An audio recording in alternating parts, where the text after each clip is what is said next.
आशीष भाव, जय भाव, जय शिवाजी। जय भवानी, जय शिवाजी। भारत को क्या जानना चाहिए मराठा हिस्ट्री के बारे में? सब कुछ जानना चाहिए, क्योंकि वो नींव है। दिवाली का पहला दिया हम शिवाजी महाराज को लगाते हैं, क्योंकि जिसकी वजह से हमारे मंदिरों के दिए आज लगते हैं वो शिवाजी महाराज हैं। बूम। संभाजी महाराज की दहशत एक्चुअल में इतनी थी कि पुर्तगालियों ने लिख के रखा है, सोंडा का युद्ध चल रहा था तो संभाजी महाराज 600 लोगों के साथ में वहां पे आए। He was entering like a gangster, दोनों हाथों में तलवारें हैं। किसी की हिम्मत नहीं हो रही है कि मराठों के आर्मी के ऊपर एक भी गोली चलाए, क्योंकि उनको पता था कि अगर मराठों के राजा को हमने अभी मारा तो मराठा हमको इतना मारेंगे कि हम आज ही के आज ही हमें भारत छोड़ के जाना पड़ेगा।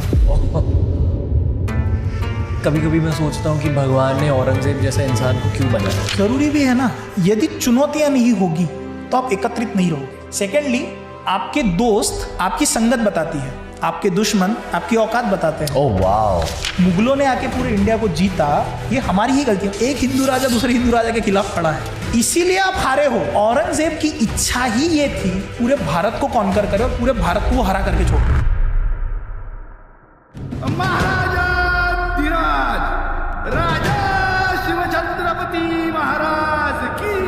दक्खन से खबर आई है कि भाई शिवाजी ने अपने आप को राजा घोषित कर दिया है। ये बहुत बड़ी बात थी। औरंगजेब कहता है कि हमारी तरह खाना खजाना गोला बारूद शिवाजी के पास तो नहीं है, फिर भी उसे फतेह हासिल होती है। जानते हो क्यों? शिवाजी ने मजबूत किले बनाए, लेकिन उससे भी ज्यादा न जीते जाने वाले मजबूत जमीर के लोग तैयार किए शिवाजी ने।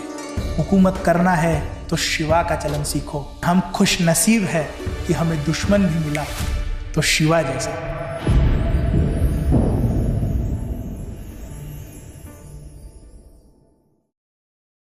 हिस्ट्री एपिसोड्स की सबसे खास बात यह है कि ये सब ना प्रैक्टिकल हिस्ट्री है जो आप अपने जीवन में यूज कर सकते हो।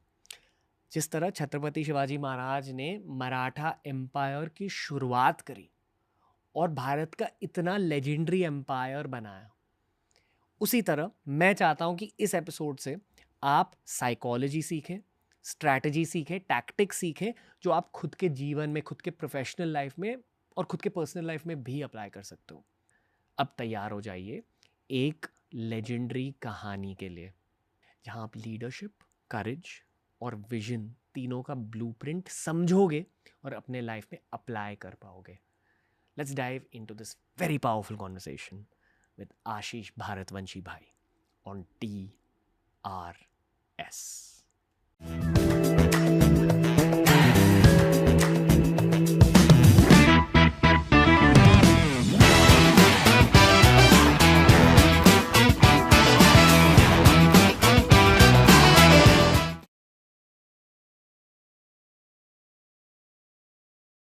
आशीष भाव, जय भवानी। जय भवानी, जय शिवाजी। जय शिवाजी।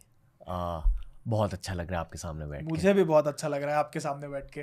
ये रूम ना आजकल हम कम खोलते हैं, आज फिर से खोला है इस रूम को। मुझे भी स्पेशल फील हो रहा है। Thank you brother.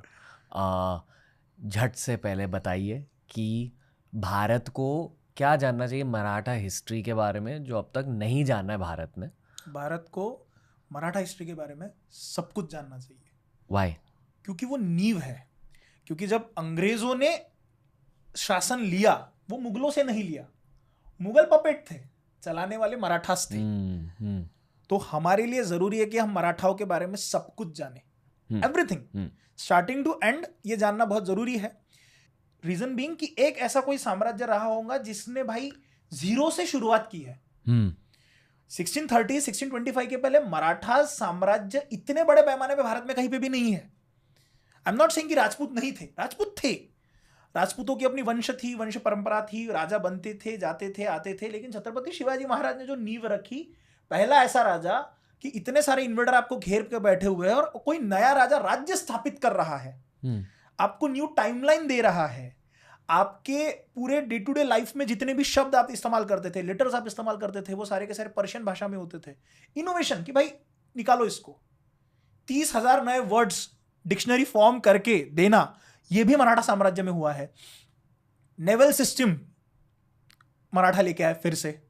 इसके पहले चाणक्य के पास में वॉरशिप नेवीज थी, लेकिन वो नदी वाले युद्ध होते थे।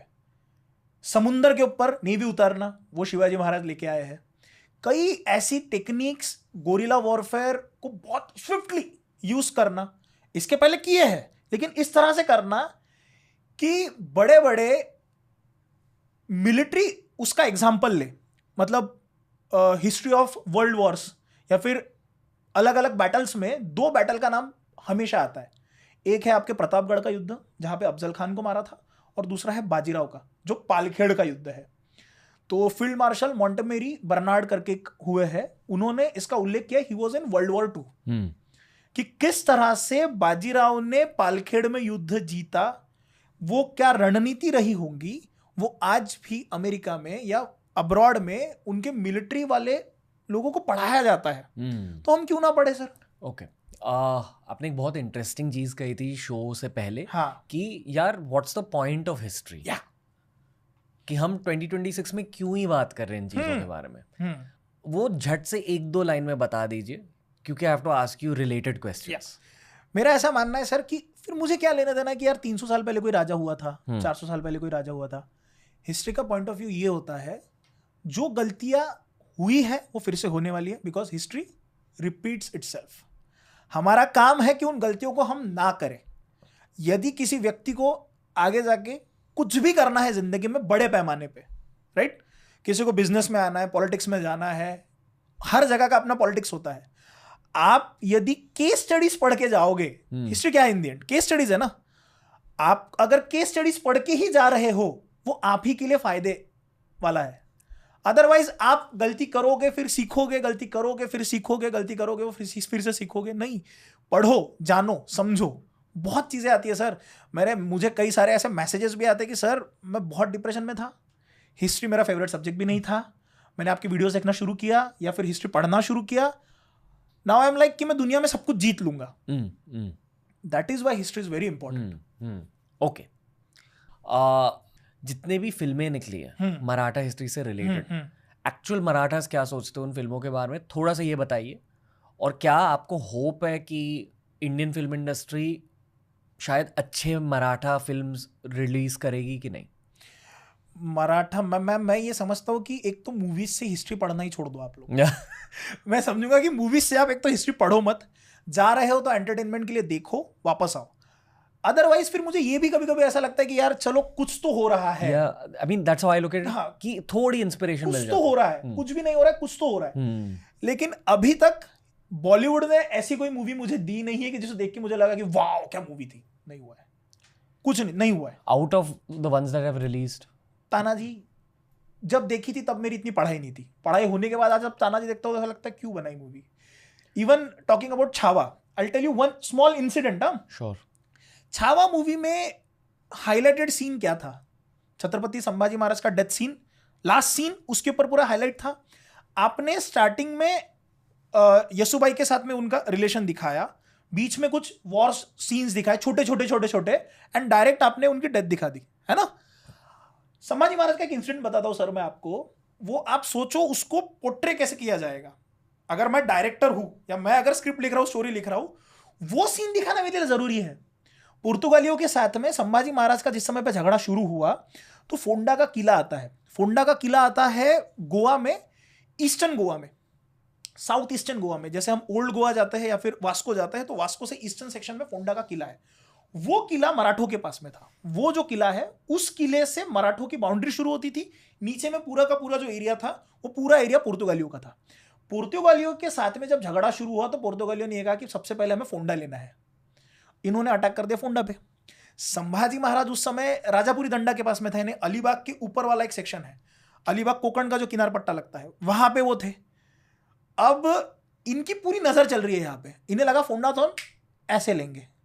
मराठों का सबसे बेस्ट पीरियड यह है कि 200-300 भी 1000-1000 10,000 20,000 रुपए भारी पड़ जाते थे ये लोग। क्यों? क्योंकि टेक्निक्स, गोरिल्ला वॉरफेयर की टेक्निक वैसी होती थी। दूसरी चीज, अगर हम किले के ऊपर में हैं तो किले के ऊपर चढ़ना यानी ट्रेकिंग करना है, युद्ध करते हुए ट्रेकिंग करना है। ट्रेकिंग वैसे ही डिफिकल्ट होती है लेकिन आपको युद्ध करते करते ट्रैक करना है। मराठास उसमें चीजें इस तरह से बना के रखे, जैसे आपने बाहुबली की क्या एक सीन देखा होगा जिसमें वो डैम फोड़ता है। हर किले के ऊपर एक डैम बना होता था। यदि कोई सेना लेके बहुत ऊपर चल रहा है, जब डैम के दरवाजे खोल देते थे, पानी बह रहा है, नीचे जा रहे, पत्थर फेंक के मारना, डैम से ये करना, ऊपर से तोपे चलाना, so that is not easy. तो जब फोंडा का युद्ध चल रहा था तो संभाजी महाराज की नजर यहाँ पे बहुत पैनी नजर थी, युद्ध बहुत लंबे समय तक चला, लेकिन पुर्तगालियों ने वहां पे एक समय के बाद में उनके हाथ में वो चीजें आ रही थी, वो पता चल रहा था कि वो जीत रहे। ये बात जिस समय पे संभाजी महाराज को पता चली, संभाजी महाराज 600 लोगों के साथ में वहां पे आए हैं।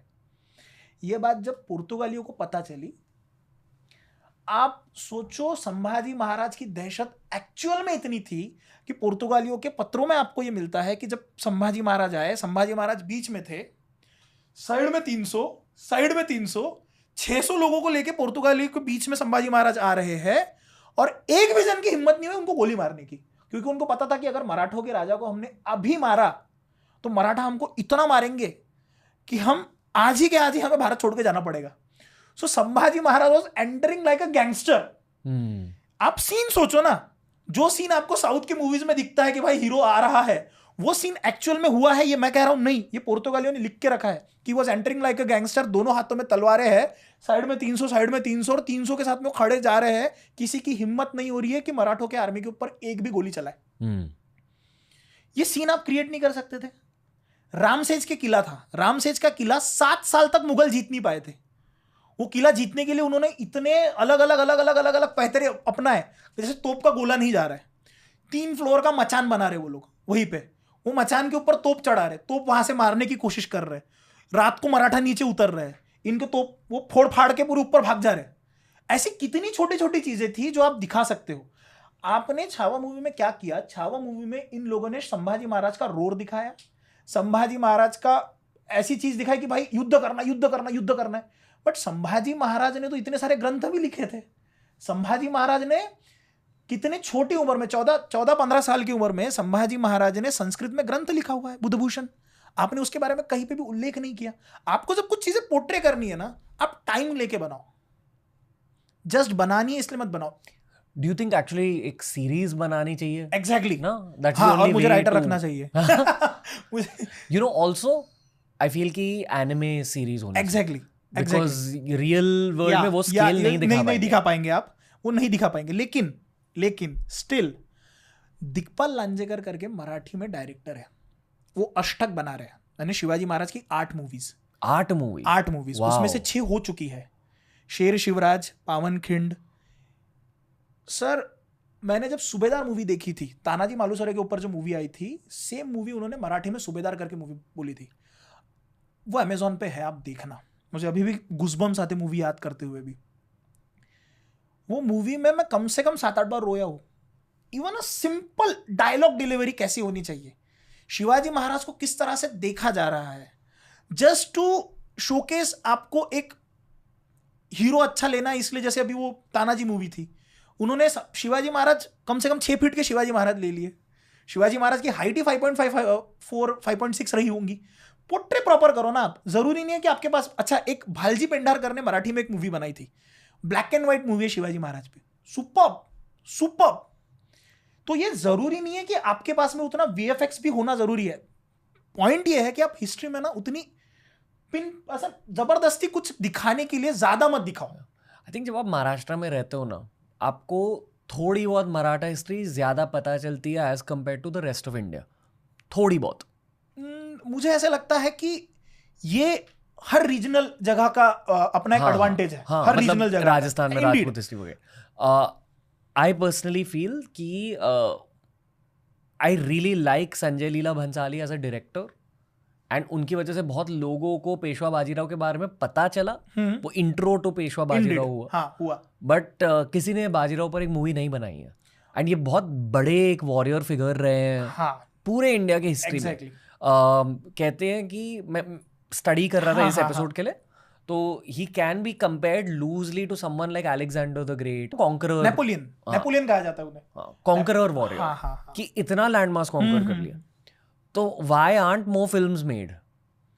क्योंकि सर देखो, एक तो चीज ऐसी है ना कि लोगों को बाहुबली पे 2 पार्ट बने, 5 साल दिए उन लोगों ने।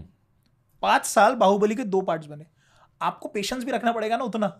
आपको क्विक मूवी चाहिए। बाजीराव मस्तानी पे फोकस किस पे किया गया है? बाजीराव मस्तानी का फेमस युद्ध कौन सा है? आपने मस्तानी पे फोकस किया है पूरा, आपने लव स्टोरी दिखाई है उसमें। फेमस किसके लिए? कॉन्करर के लिए। आपने दिखाया क्या है? सेकेंडली, रणवीर सिंह और बाजीराव के बारे में बहुत लोगों को पता नहीं है, इसीलिए आपने रणवीर सिंह को लिया, उस एनर्जी के साथ में उनको पेश करने की आपने कोशिश करी। यहां तक कि संभाजी महाराज का कैरेक्टर जो विकी कौशल प्ले कर रहे हैं, Sambhaji Maharaj was extremely fair in colour. यहां तक कि अगर आप बाजीराव के बारे में एक उल्लेख सुनोगे ना, तो बाजीराव का उल्लेख इस तरह से आता है कि निजाम की जो औरतें थी, जो निजाम था, निजाम शाही का जो निजाम था साउथ में, निजाम की औरतों की इच्छा थी कि हमें बाजीराव को देखना है। ही वॉज दैट फेमस कि भाई बहुत खूबसूरत आदमी है, हमें एक बार देखना है। निजाम ने कहा ठीक है मैं दिखाऊंगा। तो दरबार में निजाम बैठा है, बाजीराव आ रहे हैं, औरतों से कहा गया कि पर्दे के पीछे रहना। तो जिस समय पे बाजीराव जी ने एंट्री ली है, गले के हार फेंका गया बाजीराव के ऊपर कि भाई कितना सुंदर आदमी है ये। But you know Bajirao Mastani की जो स्टार्टिंग की सीन है, हाँ, जहां मराठा कोर्ट में कुछ दर्शाया गया, हाँ, वो मेरे को सबसे बेस्ट सीन लगी वो है ना, वो है ना, क्योंकि दे captured the energy right. And Indeed for me, अगर आप एक हिस्ट्री मूवी देख रहे हो ना, मैं हमेशा वो कैरेक्टर्स का स्पिरिट ढूंढने की कोशिश करता हूँ कि एक्चुअली जो बाजीराव रहे होंगे, क्या उनकी ब्लेसिंग्स है इस मूवी पर कि नहीं है। वाह, नहीं है। क्योंकि जिसने बाजीराव पढ़ा है, जिसने बाजीराव को समझा है, जिसने बाजीराव को जिया है, उसे वो मूवी पसंद नहीं आएगी। बाजीराव बहुत बहुत अलग केस है सर। और बाजीराव के ऊपर अगर आप मूवी बना रहे हो, बाजीराव की जैसे सपोज छत्रपति शिवाजी महाराज के ऊपर मूवी बन रही है, जीजाबाई का कैरेक्टर दिखाना बहुत इंपॉर्टेंट है, बिल्कुल इंपॉर्टेंट है। तानाजी मूवी में जीजाबाई का कैरेक्टर दिखाया है, उसी तरह से यदि बाजीराव के ऊपर मूवी बन रही है तो बालाजी विश्वनाथ का कैरेक्टर दिखाना भी बहुत जरूरी है। 20 मिनट के लिए दिखाओ, 30 मिनट के लिए दिखाओ, लेकिन दिखाओ। सेकंडली, बाजीराव की जो स्पिरिट है वो सिर्फ इतनी नहीं है कि हम बाजीराव है, हम बाजीराव नहीं, बहुत अलग अलग चीजें हैं। बाजीराव का अगर एक युद्ध आपको वर्ल्ड वॉर में पढ़ाया जा रहा है, वर्ल्ड वॉर के बड़े बड़े चीफ मार्शल उसके बारे में बात कर रहे हैं, तो आपने वॉर सीन में कोई वॉर सीन भी नहीं दिखाया उसमें ऐसा बहुत बेहतरीन वाला। आपके सीक्वेंस भी थोड़े बहुत हिले हुए हैं मूवी के अंदर में, इवन छावा मूवी में सीक्वेंसेस हिले हुए हैं, आगे पीछे आगे पीछे आगे पीछे। मेरा कहने का तात्पर्य यह है कि भाई एक मूवी बनाओ, समय लेके बनाओ, अच्छी बनाओ, बेहतरीन बनाओ, अदरवाइज किताबें पढ़ो। बच्चों से मैं कहूंगा किताबें पढ़ो। आई थिंक आई नो कि आपका आंसर क्या रहने वाला है, फिर भी पूछूंगा। बट क्या छावा पर संभाजी महाराज के ब्लेसिंग्स थे? देखो, मैं ये कहूंगा कि मैं मूवीज के ऊपर ना फिर रिव्यू भी नहीं देता बहुत बार। मैं इसलिए भी नहीं देता क्योंकि मुझे ऐसा लगता है कि यार संभाजी महाराज की हिस्ट्री वैसे ही किसी को नहीं पता है। It's a beginning, it's a beginning. किसी को पता ही नहीं है तो कुछ तो पता चल रहा है। तो अगर आप ये कहोगे कि था क्या, तो मैं कहूंगा हाँ, सोसाइटल बेस में था। बहुत क्रेज हुआ छावा का, लोगों तक गई वो हिस्ट्री, लोगों को पता चली वो हिस्ट्री। तो मैं चाहता हूं कि अभी समय है कि आपको अगर इंटरेस्ट आया है ना, अगर वो ट्रेंड में है ना, तो पढ़ो यार। जितने भी बॉलीवुड पॉडकास्ट हुए ना, उसमें से मैं बहुत ज्यादा इम्प्रेस हुआ था Vicky Kaushal as a host, क्योंकि बहुत प्योर इंसान है। अगर कोई इंसान इतना प्योर होता है ना, वो एक्टर भी बहुत जबरदस्त होते हैं। एंड अक्सर ऐसे एक्टर्स जब हिस्ट्री रोल्स प्ले कर रहे हैं, वो एकदम घुस जाते हैं कैरेक्टर। इंडीड। तो मे बी विकी कौशल से एनर्जी। अगर मुझे आप पूछोगे, मुझे विकी कौशल को अगर पोर्ट्रे करना है as a role of Maratha history, तो I will use him as a Kondaji Farzand, जिनकी एक सीज है, तो वहां पे वो 60 मावड़ों को लेके उन्होंने 25,000 को डिफीट किया है विथ ओनली 60। कैसा है सर हमारे लिए? जैसे आप एक लेमैन के नजरिए से अगर आप मूवी देख रहे हो, जिसको कुछ भी नहीं पता, उसे तो कुछ पता चलेगा, लेकिन जो व्यक्ति रोज 5 स्टार में खाना खा रहा है, रोज एसी में बैठ रहा है, आप उसको गर्मी में छोड़ दोगे, वैसी कंडीशन हो जाती है हमारी। इसी सवाल को ट्विस्ट करता हूँ थोड़ा सा। हम पूरी मराठा हिस्ट्री की एक टाइमलाइन पहले पेश करेंगे, हल्के से, जस्ट कैरेक्टर वाइज, ठीक है? मेरे मुताबिक ना पेशवा बाजीराव से ही स्टार्ट करना चाहिए ये वाला एपिसोड। ठीक है, पेशवा बाजीराव के थोड़े अर्ली में संभाजी महाराज के डेथ से शुरू करते हैं। ओके फाइन, संभाजी महाराज के डेथ से शुरू करते हैं। माहौल भी ड्रॉ आउट कर दो। ओके, कि संभाजी महाराज की जिस समय पर डेथ हुई, औरंगजेब महाराष्ट्र में आ चुका था, राइट? महाराष्ट्र में आने के बाद वो किले हस्तगत करने की कोशिश कर रहा था, लेकिन उनकी एज क्या थी? किसकी? औरंगजेब वाज, जब मरा वो 85 का था, तो 85 में से 27 माइनस कर लो आप, एक 60s में था वो, मतलब 27 इयर्स वो रहा है ना, मतलब 27 ईयर वो रहा है। मतलब अगर 1680 में आता है, 1681 में, तो 1707 तक रहा है वो। पता है, मैंने सिख एम्पायर के पॉडकास्ट करे, राजपूत एम्पायर के पॉडकास्ट करे, मराठास के इतने पॉडकास्ट करे, शायद universally most hated man is Aurangzeb. नहीं तो वो है ही, उसी के वजह से उसका पूरा साम्राज्य खत्म हुआ है. He is the chief reason. Aurangzeb ही रीजन रहा है कि जो नीतियां उसने इस्तेमाल करी है ना, उसी के वजह से वो साम्राज्य घुसा है. Why did Mughals decline actually? तो द बेसिक रीजन वो मुगलाइन का ना बहुत ऊपर जा रहे थे मुगल जिस समय पे अकबर था. अकबर को ये बात बहुत अच्छे समझ चुकी थी कि अकबर ने जिस समय पे जोहर करवाया, मतलब उदयपुर पे जब उसने आक्रमण करवाया, तो उसे बात समझ चुकी थी कि मुझे यहाँ के लोकल लोगों के साथ में झगड़ा करना नहीं है. औरंगजेब वो नहीं था. औरंगजेब धर्मांध था. धर्मांध यानी कि he was blind for the religion. मतलब म्यूजिक बैन करवा देना अपने यहाँ पे, लिक्विर बैन करवा देना, या फिर कुछ ऐसी चीजें करना कि यार ये काफिर है, मुझे नहीं चलेगा. मंदिरों पे आक्रमण करना, मंदिरों को तुड़वाना, ये बहुत रैम्पंट हुआ है औरंगजेब के समय पे. सेकेंडली, औरंगजेब सबके साथ में संधान बना के चीजें नहीं करता था. गद्दी पे आने के लिए दारा शिकोह का मर्डर करवाना, अपने बाप का मर्डर करवाना, या फिर अपने बाप को कैद करके रखना, ये सारी चीजें ना औरंगजेब ने इतने स्विफ्ट वे में करी है और बहुत डिक्टेटर वाले हिसाब से उसने चीजें करवाई है. अकबर इसके पूरे अपोजिट है. अकबर के समय पे जब वो उनका ऊपर जा रहे हैं ना ये लोग, तो लिटरली अकबर के डेथ के बाद में अकबर के बेटों से कस्में खिलवानी पड़ी थी कि जो तुम्हारे पिताजी ने किया वो तुम नहीं कर पाओगे. You need to be very strict with the kafirs. But किसने करवाया है?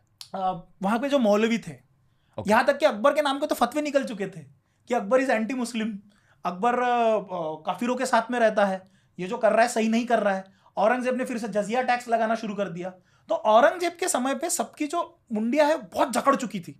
तो जैसे ही औरंगजेब की डेथ हुई, मुगलों के पास में इतने कोई स्ट्रॉन्ग लीडर्स बचे नहीं थे. Reason being, first reason is Aurangzeb के डेथ के बाद जब उसका बच्चा गद्दी पे आया, Bahadur Shah first, he was 65 years old. Wow. Okay, मतलब 64-year-old prince. 65 years old prince, yes. चारों भाइयों ने झगड़े किए, मुअज्जम, आजम, और जो अकबर दिखाया एक छावा मूवी में, वो औरंगजेब का बेटा जो आता है वो भाग चुका था, वो ईरान इराक के पास चले गया. लेकिन तीनों भाइयों में युद्ध हुआ. उसके बाद में 65 इयर्स ओल्ड प्रिंस वहां पे बैठा. वो बैठने के बाद उसे ये बात पता थी कि शिया सुन्नी का फैक्शन भी बहुत बढ़ चुका था. मुगल दरबार में शिया सुन्नी का फैक्शन भी इतने बड़े पैमाने पे बढ़ चुका था क्योंकि इसे पता था कि ये शियाओं को ज्यादा भाव नहीं देता था. वो मुसलमान भी नहीं समझता था उन्हें. यहां तक कि आदिल शाही पे जिस समय पे उसने आक्रमण करवाया, आदिल शाही जिस समय पे औरंगजेब ने जीती, आली आदिल शाह को उसने शिया से सुन्नी में कन्वर्ट करवाया. सो औरंगजेब की नीतियां ही ऐसी थी कि उसी के नीति की वजह से वो मारा गया. क्योंकि अगर औरंगजेब की नीतियां फिर से शुरू रहती पूरे ऑल ओवर इंडिया में, तो छोटी छोटी लोकल एम्पायर्स जो थे वो बगावत करने को तो बैठे हुए ही थे. राजपूत वहां से अपना स्वतंत्र मांग रहे थे. अब एक बात देखो, जसवंत सिंह या फिर जोधपुर के जो लोग हैं, सारे जोधपुर का जो साम्राज्य था वो बहुत लॉयल रहा है. मतलब मुगलों के लिए वो लड़े हैं. The moment Jaswant Singh died, next statement आता है, कुफ्र का दरवाजा टूटा. यानी कि जो काफिर मेरे सामने खड़े हैं वो दरवाजा मैंने तोड़ दिया है, अब जाके आप जोधपुर पे अटैक कर दो. उन्होंने डायरेक्टली जोधपुर कॉन्कर करने की कोशिश करी. तो वहां के जो राठौड़ थे सारे के सारे, उन्होंने बगावत कर दी. बोले हम आपके साथ में नहीं रहेंगे. औरंगजेब जिस समय गद्दी पे बैठा तो छत्रसाल बुंदेला, मस्तानी जिनकी बेटी है, बुंदेलखंड का जो साम्राज्य है, बुंदेलखंड के साम्राज्य को औरंगजेब ने ये प्रॉमिस किया था कि you fight with me for the throne. The moment I will win, I will let you keep your own साम्राज्य. मैं आपका साम्राज्य आपको रखने दूंगा. प्रॉब्लम ये हुआ कि वो जीता, 1 साल के बाद उसने बुंदेलखंड पे आक्रमण करवा दिया. तो औरंगजेब जो था उसकी इच्छा ही ये थी कि भाई वो पूरे भारत को कॉन्कर करे और पूरे भारत को वो हरा करके छोड़ दे. क्यों? Because he was religiously blind ना सर. तो जो गजवाए हिंद का कंसेप्ट था वो उसको पता था, वो कहता था. अब एक मोनोलॉग है, छोटा सा 3 मिनट का एक मोनोलॉग है. तो वो मोनोलॉग ऐसा है कि वो फिक्शनल मोनोलॉग है. जानता राजा करके एक बहुत खूबसूरत नाटक लिखा गया हमारे यहाँ पे. तो वो कैसा था, उसका ये मानना था कि भाई मैं शिवाजी को डिफीट नहीं कर पा रहा हूं यार. वो मरा भी स्वराज्य में आके, वो पागल हो चुका था स्वराज्य के पीछे. मैं सब कुछ जीत पा रहा हूं, ये एक दक्खन की नींव बैठी पड़ी है जिसको मैं जीत नहीं पा रहा हूं. तो उसका सपना था कि चंगेज और तैमूर का जो खून है वो पूरा भारत कॉन्कर करे. रिलीजियसली हम लोग ब्लाइंड है. तो मैं चाहता हूं कि मैं इवन मरते वक्त भी उसका ये स्टेटमेंट था कि मुझे पता है मैंने बहुत गलत काम किया है, लेकिन कोई ये नहीं कहेगा कि मैंने इस्लाम के लिए काम नहीं किया. मैंने इस्लाम के विरोधियों को बहुत मारा है. So he was blind for his religion. Extreme religious motive. Extremely. Okay. That's what it is. वही मैं एक्चुअली आपसे ये पूछने वाला था कि कभी कभी मैं सोचता हूँ कि भगवान ने औरंगजेब जैसा इंसान को क्यों बनाया. जरूरी भी है ना. अगर देखो सर क्या है, मैं हमेशा ये बात कहता हूँ, लोगों को शायद ये लोग बुरा भी लगता होगा, मैं ये कहता हूँ कि यदि चुनौतियां नहीं होगी तो आप एकत्रित नहीं रहोगे. मतलब challenges force growth. Yes, challenges होना बहुत जरूरी है. सेकेंडली, आपके दोस्त आपकी संगत बताती है, आपके दुश्मन आपकी औकात बताते हैं. Oh wow. ओए होए. आपके दोस्त आपकी संगत बताते हैं, आपके दुश्मन आपकी औकात बताती है. वाओ. यदि मुगल आए, मुगलों ने आके पूरे इंडिया को जीता, गलती किसकी है? आप ही की गलती है सर, हमारी ही गलती है. ये हमारी ही गलती है. हमारी गलती क्यों है सर? क्योंकि आप सोचो, आप अंदर आ रहे हो या फिर महाराष्ट्र पे अटैक हो रहा है, तो मिर्जा राजे जयसिंह आए हैं वहां से अटैक करने के लिए. शिवाजी महाराज को उन्होंने डिफीट दिया है, वहां पे पुरंदर की ट्रीटी हुई है. एक हिंदू राजा दूसरे हिंदू राजा के खिलाफ खड़ा है. औरंगजेब जीत भी नहीं पा रहा है. Indigenous people fighting against the indigenous people, इसीलिए आप हारे हो. मैं कल एक हिस्ट्री का वीडियो देख रहा था. Another example of why the way schools teach history is not the best. Yes. अगर मैंने आपसे ईस्ट इंडिया कंपनी कहा, मोस्टली हम सब गोरों को विजुलाइज करते हाँ, हैं. हाँ, हाँ. ईस्ट इंडिया कंपनी में गोरे बहुत कम थे, मेनली भारतीय सोल्जर ही थे. सर आपको पता है, जब जिस समय पे ये हुआ था ना, इन्होंने बंगाल जब कॉन्कर किया था, सबसे पहले इन्होंने बंगाल कॉन्कर किया था, तो बंगाल के जो युद्ध हुए थे उसमें यदि समझो 30,000 सेना थी, सॉरी 70,000 की सेना थी, जिसमें 3,000 अंग्रेज थे. दूसरी चीज आप समझो, आप इंग्लैंड के कंट्री के गुलाम नहीं हुए हो, आप ईस्ट इंडिया कंपनी के गुलाम हुए थे. आपको कंपनी ने आपके ऊपर शासन किया है.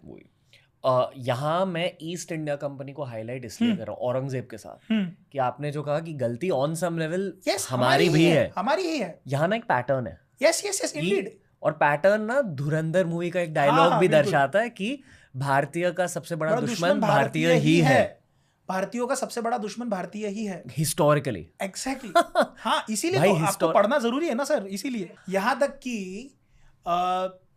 जब अफजल खान आया था, अफजल खान के साथ में 12 मराठा, कितने तो ब्राह्मण अफजल खान के साथ में शिवाजी महाराज को मारने के लिए आ रहे हैं, बिकॉज ये लोग राजा मानने को तैयार ही नहीं थे.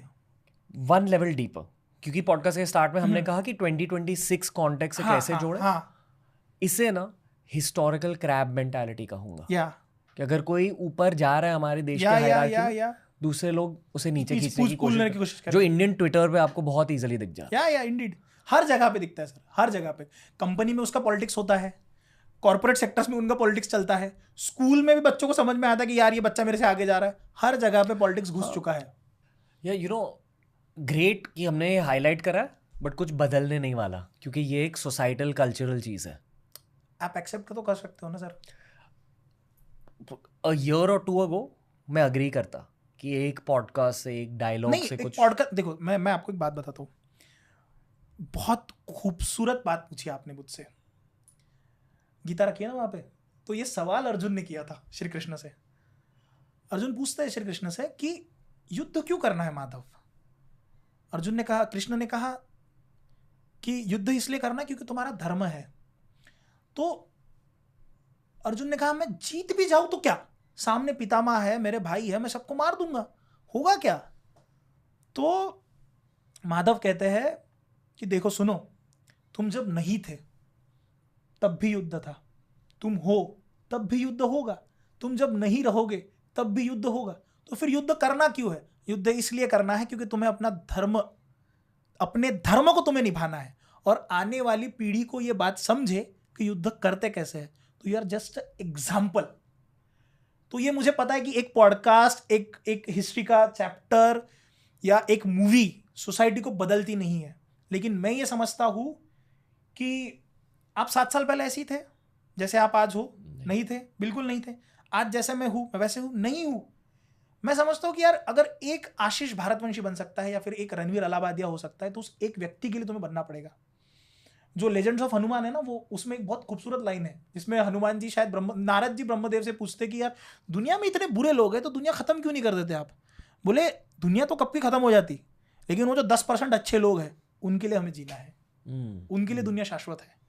इसीलिए यदि आपको ऐसा लग रहा है कि कुछ चेंज नहीं होने वाला, कोशिश करके देखो, कोशिश करना हमारा काम है। या मतलब अल्टरली ऑनेस्टली देखो, पिछले साल में मेरे साथ भी जो भी हुआ एक थोड़ी सी सिनिकल मेंटालिटी बन गई है मेरी फ्रॉम अ सोसाइटल पर्सपेक्टिव। यानी कि इंडिविजुअल लेवल पे मैं बहुत ऑप्टिमिस्टिक हूँ। मैं पर्सनली बहुत लोगों को जानता हूँ जिन्होंने आपके साथ में फोटोग्राफ्स क्लिक करे थे, जैसे ही आपके साथ में हुआ सारे फोटोग्राफ रिमूव करके अनफॉलो हो गए थे। तो मुझे ऐसा लगता है कि ऑडियंस क्या कर रही है फिर, या मतलब and also what hurt me थोड़ा एक्स्ट्रा इज कि ये जो नेगेटिव पीआर, पेड पीआर का कल्चर है जो मीडिया वाले जानते हैं, ये आई थिंक ऑडियंस भी समझने लगी है। वो देखो सर, देखो मैं एक बात समझाता हूँ, लोगों को समझना या लोगों को पता चलना, लोग अब उस समय पे लोगों को पता नहीं था क्या कि छत्रपति शिवाजी महाराज क्या कर रहे हैं, हमारे लिए काम करने की कोशिश कर रहे हैं। यहाँ तक कि छत्रपति शिवाजी महाराज सबको लेटर लिख के ये कहते थे कि भाई तू राजा बनना। मिर्जा राजा जयसिंह आए तो शिवाजी महाराज क्या कर रहे हैं, मैं तेरे को दक्कन देता हूँ पूरा जीत के, मैं तेरे नीचे काम करूंगा, पूरा भारत तेरे हाथ में देने के लिए मैं तैयार हूँ।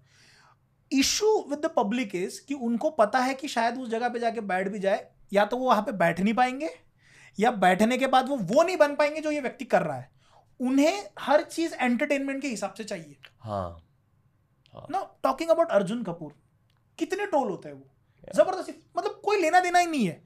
आपको एक्टिंग नहीं पसंद आ रही है, आप उस पर बात करो ना यार उनके, आप पर्सनल लेवल पे जाके उनको टारगेट करते हो, पर्सनल लेवल पे जाके हिट करते हो। लोगों के लिए हर दूसरी चीज एंटरटेनमेंट हो चुकी है, क्योंकि लोग उस लेवल पे जा नहीं सकते। आपको लगता है कि यही चीज कि किसी और की पीड़ा से एंटरटेनमेंट लेना, यही वो कल्चरल प्रॉब्लम है जो हम हाईलाइट कर रहे थे? Crab mentality, pulling other people down. हाँ, क्योंकि मैं अपनी लाइन अगर बड़ी नहीं कर सकता तो भाई तेरी तो कम कर दूंगा ना। हाँ, ये तो कंपेरिजन, तो जैसे मैं अपने घर में जाके बता रहा हूँ कि यार पता है मेरी ये दोस्त को ना 10 में से 2 मार्क मिले, 3 मार्क, 10 में से 10 किसको मिले ये बताना तू। नहीं, क्योंकि मैं बुरा हूँ, मैं अच्छा नहीं हो सकता तो सभी बुरे हैं, या मैं बड़ा नहीं बन सकता, तुझे पता है वो ऐसा ही है, उसको नीचे खींचने की कोशिश। या ओके, बैक टू औरंगजेब। क्योंकि उसकी बातें करते करते ये टैंजेंट्स निकले, बट ये जरूरी है। जैसे जो सबसे बेस्ट फिल्म्स होती है ना, उसमें हमेशा एक बहुत स्ट्रॉन्ग विलन होता है। हाँ, because it creates a sense of conflict, और ये एक रिफ्लेक्शन ऑफ लाइफ भी है।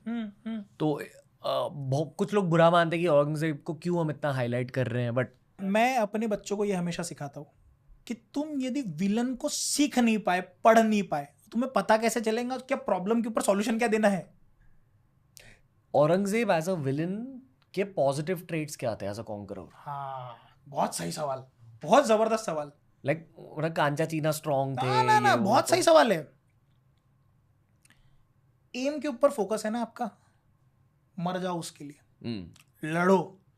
वो आदमी जब महाराष्ट्र में आ रहा है, उसकी उम्र 80s में जा चुका है वो, ठीक है, 1707 तक बैठा हुआ है वो। उसका एक सबसे जबरदस्त एग्जांपल देता हूं, शाह आलम। शाह आलम उसका बेटा, अपना बेटा लेके उसके पास में आया, औरंगजेब को कहता है कि इसका नामकरण करो आप। वो 80s में है, वो चल नहीं पा रहा है, घुटना टूट चुका है उसका, बोले इसका नामकरण करो आप। औरंगजेब का क्या जवाब होगा? औरंगजेब कहता है इसका नामकरण तू कर, इसका जो बेटा होगा ना उसका मैं करने वाला हूं, क्योंकि मैं तो बहुत जीने वाला हूं। वो रोज अपने ऐसे शामियाने से निकलता था, ऐसे तलवार बाहर लाता था, तलवार को ऐसे पोंछता था और दिखाता था लोगों को कि भाई मैं तो बहुत जिंदा रहने वाला हूं। जब उसे ये पता चला कि मराठा हमें किले जीतने नहीं दे रहे हैं, वो किला कॉन्कर करने के लिए खुद निकला है 80 की उम्र में, कि मैं जाके किले अब जीतूंगा। उसका विल पावर नेक्स्ट लेवल पे है, नेक्स्ट लेवल पे। उसका घुटना टूट चुका था, मतलब एक जगह पे he was doing his morning ritual, तो सडनली आवाज आई कि मराठे आए, मराठे आए, तो ही वॉज एक्चुअली डेफिकेटिंग। वो करते करते उठा और गिर गया खट्टा से, घुटना टूटा उसका।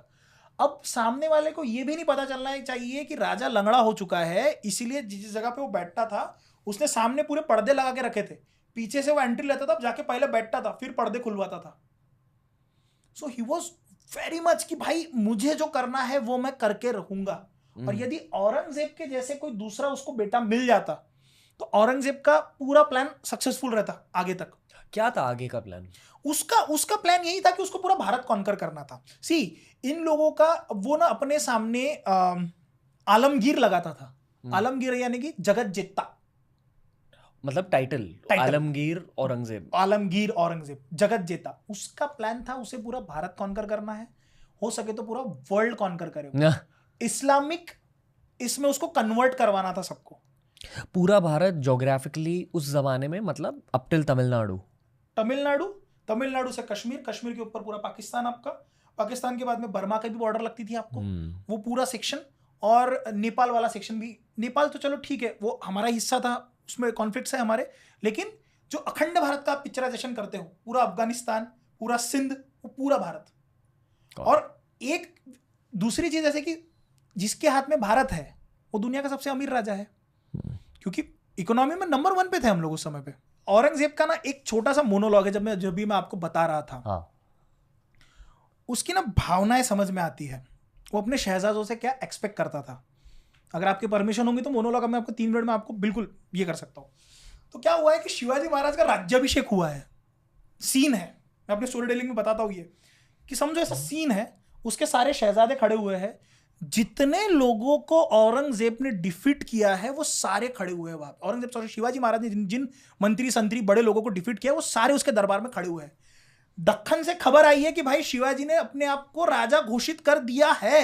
ये बहुत बड़ी बात थी कि 450-700 साल की गुलामी में कोई खुद का इंडिपेंडेंट किंगडम खड़ा कर रहा है। औरंगजेब परेशान हैरान कि मैं क्या करूं, शिवा का ये काफर हाथ में क्यों नहीं आता। तो सारे उसके शहजादे खड़े हैं, सारे जिन लोगों को उसने डिफीट किया वो सारे खड़े हैं, उसके मामा, जोधपुर के राजा, सब खड़े हैं। और वो जब दरबार में आ रहा है तो उसके नारे लग रहे हैं, आलमगीर औरंगजेब पधार रहे हैं, पूरा उसका नारे लग रहे हैं। और वो सुन के उसका दिमाग खराब हो गया। वो कहता है कि ये सब फिजूल की बातें हैं शहजादे, ये सब फिजूल की बातें हैं। सच तो यह है कि कंधार से तंजावर तक सारे हिंदुस्तान पे अपनी मुगलिया सल्तनत का ख्वाब देखने वाले हम मां बदौलत आज ये क्या देख रहे हैं। हमारे आंखों के सामने शिवा अपने जहांगीर की तामीर कर चुका है। हमारे लाखों के फौज, वतनदार और सूबेदारों को खदेड़ चुका है वो शिवाजी। ये हमारे मामूजान उमराव अली शाइस्ते खान साहब। सच तो ये है शहजादे कि ये तकदीर के सिकंदर निकले, इनकी जान बच गई। शिवाजी ने इनके लाल महल पर छापा मार के इनके छक्के छुड़ा दिए, केवल 3 ही उंगलियां खोनी पड़ी इन्हें। ये हमशी फौलाद खान जिसकी हथेली पे मिठाई धर के शिवाजी आगरा के कैद खाने से फरार हो गए। ये सूरत के खूबसूरत नवाब इनायत खान बहादुर, शिवाजी जब सूरत आए ये सूरत से भाग गए। ये जोधपुर के खूबसूरत नवाब जसवंत सिंह, मराठों की मार इन्होंने छाती पर नहीं पीठ पर खाई है। ये हमशी फौलाद खान, ये रणमस्त खान, ये बूंदी केसर सिंह और ना जाने कितने ही हबशी, इराकी, ईरानी, अरबी, अंग्रेज फौजमंद सरदार जिन्हें शिवाजी ने शिकस्त दी, सारी इज्जत मिट्टी में मिला दी। जानते हो शहजादे क्यों? हमारी तरह खाना, खजाना, गोला बारूद शिवाजी के पास तो नहीं है, फिर भी उसे फतेह हासिल होती है। जानते हो क्यों? शायद तुम जैसे नाच गाना, मौज मस्ती, शराब में तल्लीन बहादुर शिवाजी को कभी समझ नहीं पाओगे। शिवाजी ने मजबूत किले बनाए, अपनी फौजें और असला बढ़ाए, लेकिन उससे भी ज्यादा न जीते जाने वाले मजबूत जमीर के लोग तैयार किए हैं शिवाजी ने। हमने उन मजबूत जमीर के लोगों को कितनी जागीर देने की कोशिश की, लेकिन उन्होंने हमारी जागीर पर थूक दिया। पूरी कायनात में ऐसी कोई चीज नहीं है शहजादे जिसे आलमगीर औरंगजेब खरीद नहीं सकता था, लेकिन उन शिवाजी के खुददार खादिमों ने हमें दिखा दिया कि वो ना तो झुकते हैं, वो ना तो रुकते हैं, वो ना तो थकते हैं, और वो ना तो बिकते हैं शहजादे, वो ना तो बिकते हैं। शिवाजी नामाकूल है, मगरूर है, बदकार है, लेकिन उसका चाल चलन दूध सा साफ और आसमान को छूती मीनार की तरह बुलंद है। हुकूमत करना है तो शिवा का चलन सीखो। हम ये बात जानते हैं कि शिवाजी हमारा दुश्मन है, लेकिन हम खुश नसीब है कि हमें दुश्मन भी मिला तो शिवा जैसा। Wow. So he used to think a lot about Shivaji Maharaj, कि शिवाजी महाराज कैसे है, क्या है, क्यों है, किस तरह से है। और उसे पता था कि मेरे इसका सबसे बड़ा अगर कोई रोड़ा है, मतलब मेरा कांटा जो सबसे बड़ा वो शिवाजी है। इसलिए जब तक शिवाजी महाराज जीवित है वो महाराष्ट्र में नहीं आया। वो नहीं आया। क्यों नहीं आया? क्योंकि इतने सारे लोगों को छत्रपति शिवाजी महाराज ने जिस समय पे डिफीट किया, भाई तुम्हारे चंगुल में आए शिवाजी महाराज आगरा के कैद खाने में, हाथ पे मिठाई रख के शिवाजी महाराज एस्केप हो गए वहां से। तो ये जब यहाँ पे महाराष्ट्र में इसके जब सैनिक हारते थे तो ये सारे के सारे लेटर लिख के पूछता था कि भाई क्या हुआ, क्यों, कैसे। तो एक जन ने लेटर में ये लिख के भेजा था, आपके आप भी तो आए थे आगरा में, कैसे, वैसे। तो ही वॉज लाइक कि मुझे कुछ भी करके शिवाजी को हराना है, क्योंकि अगर एक बार शिवाजी हारता है तो मैं पूरी दक्कन जीत लूंगा। वो आदिल शाही जीत चुका है, निजाम शाही जीत चुका है, बिदर शाही जीत चुका है, छोटी छोटी सारी चीजें, गोंड साम्राज्य है हमारे यहाँ पे नागपुर के सेक्शन में, उनको कन्वर्ट करवाया है। लेकिन वो स्वराज्य नहीं जीत पा रहा है। उसका जो एक सपना है कि मैं पूरे भारत का राजा बनना चाहता हूँ। मुझे ऐसा लगता है कि दीज पीपल आर ऑल्सो थोड़ा सा नार्सिस्ट, इनका बिहेवियर भी होता है, हम है तो हम ही हम है, और अपने आप को जगत जेता के जैसे वो देखना चाहते हैं। और जिसके हाथ में भारत रहेगा उसके हाथ में वर्ल्ड रहेगा, क्योंकि सब लोग भारत में आना चाहते थे। ऑस्ट्रेलिया तो डिस्कवर नहीं हुआ था, कितने तो सेक्शंस ऐसे थे जो अभी तक डिस्कवर नहीं हुए थे। यूरोप पूरा भारत आना चाहता था, भारत जिसके हाथ में यूरोप पूरा उसके हाथ में। एक टैंजेंट लेना, ईसोटेरिक शब्द जानते हो आप? ईसोटेरिक मतलब एब्स्ट्रैक्ट की थोड़ा हवे में। एक ईसोटेरिक ख्याल आता है मेरे दिमाग में, जो हमने वो राजपूत हिस्ट्री वाले पॉडकास्ट में भी थोड़ा सा कवर किया था, क्योंकि मैं सैमुराई हिस्ट्री बहुत ज्यादा पढ़ रहा हूँ, और सैमुराई हिस्ट्री में भी एक ऑकल्ट एलिमेंट होता है। जैसे हमारे में पितृ हमारी रक्षा करते, उनमें भी सेम है कि हमारे पितृ सैमुराई, इसमें भी होता है, मराठास में भी होता है। ओके, सेम होता है ये। तो ये जो पितृज एंड प्रोटेक्शन का एंगल है, ये समझ, जय भवानी क्यों कहते हैं ये समझाइए। और मुझे पता है कि चाणक्य नीति में ना occult element of war mention हुआ है। फॉर एग्जाम्पल वो जो अहोम्स की स्टोरी है, भारत में किसी भी राजा के पास में अगर आप जाओगे, वो अपने देवों से बहुत कनेक्टेड है। कांतारा मूवी देखी होगी ना आपने? कांतारा में उनके जैसे वो पंजुर्ली और वो जो दैव है वो उनकी रक्षा करते हैं। सिमिलर वे में मराठाओं में ऐसा था कि ये लोग शूरांचे नाच, शूर कहते थे ये लोग इन्हें। तो ये लोग क्या कहते थे कि जैसे सपोज को आपके यहाँ पे शादी है, तो ये लोग क्या करेंगे, जितने इनके एंसेस्टर्स हैं उनकी आत्माओं को ये लोग बुलाते थे कि आप लोग आओ, और वो आके किसी के शरीर में धारण हो रहे हैं, आवेश ले रहे हैं, राइट। और उनके हाथ में फिर तलवारें दी जाती थी। तो अगर कोई ऐसा कोई काफिला जा रहा है तो शूरों को बुलाया जाता था, और वो पूरी लाइन बना के ऐसे खड़े हैं ये कहा जाता था, और फिर वो आगे आगे आगे जाते थे। सो ये अकल्ट वाली सिस्टम हमारे इसमें भी थी।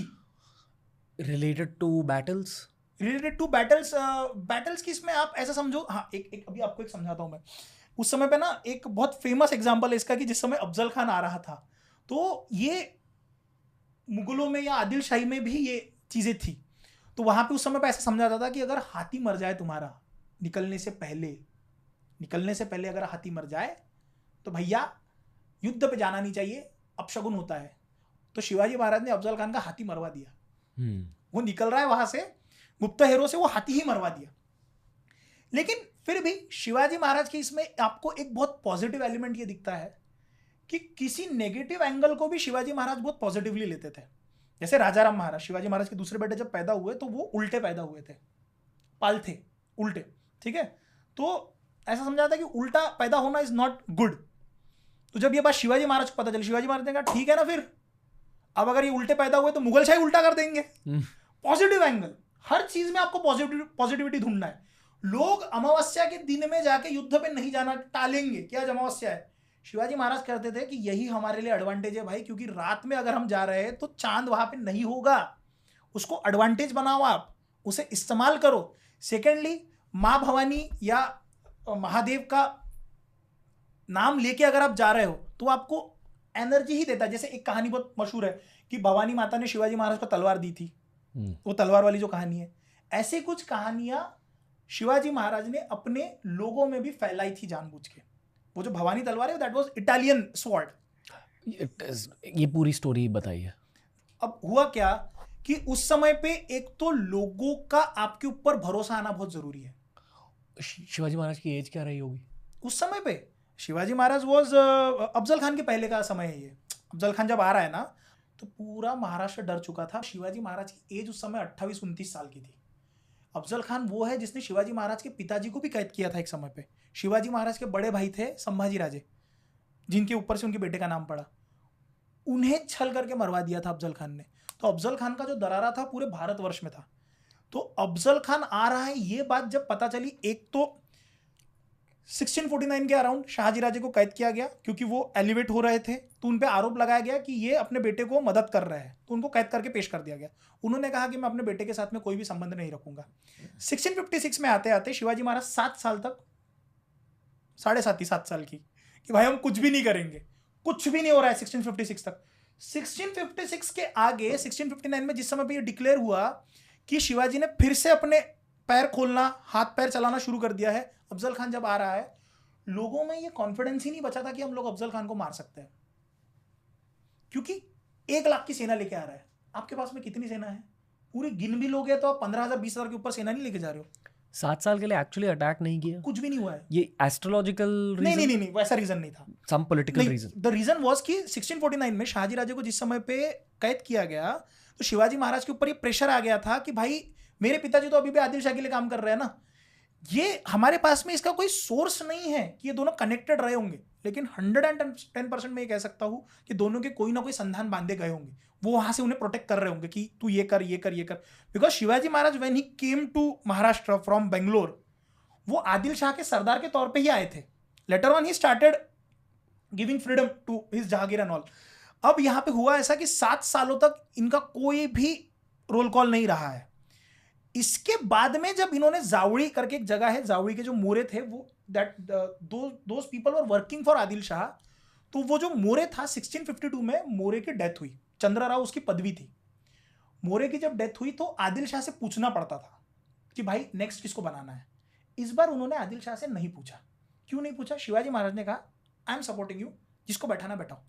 अब वो बैठ तो गया शिवाजी महाराज के सपोर्ट पे, लेकिन वो शिवाजी महाराज को फिर से दांत दिखाने लगा। आजू बाजू के जहांगीर से जबरदस्ती पैसा इकट्ठा करना शिवाजी महाराज के नाम पे, या फिर ये कहना कि मैं राजा हूं। तो शिवाजी महाराज ने 1656 में सबसे पहले उसको ठोका है।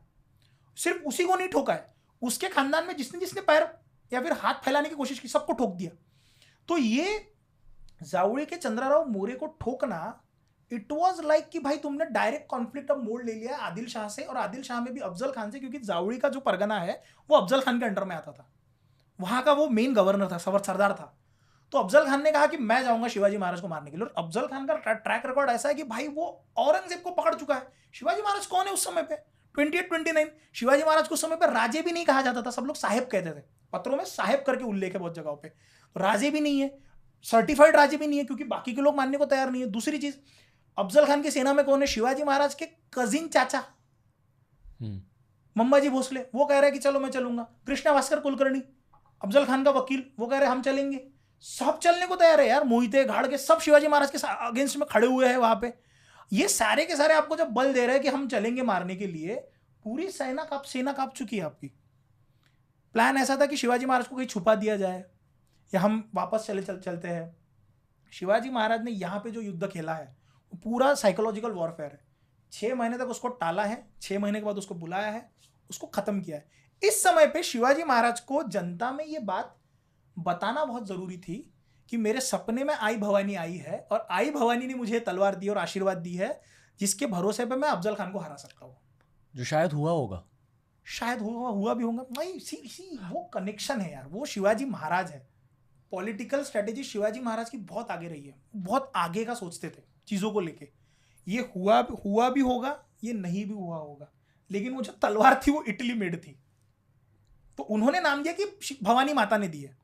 और इसमें गलत कुछ भी नहीं है ना।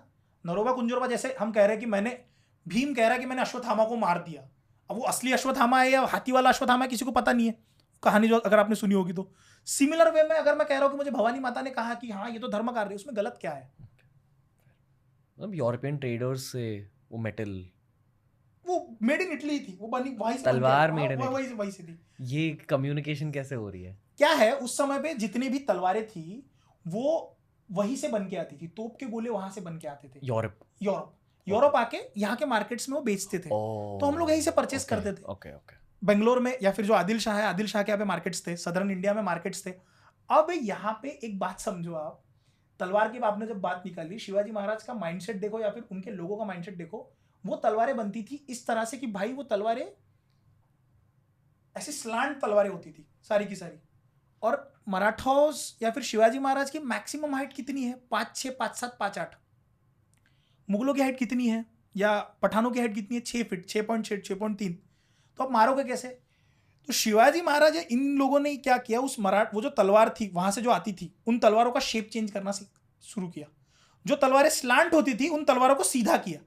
तो मैं जब यहां से पकड़ूंगा तो ये कर्व होकर यहां पे नहीं जाएंगी, वो सीधा आपके गर्दन पे आएंगी. उसी तलवार को आज पूरे वर्ल्ड में मराठा तलवार करके जाना जाता है.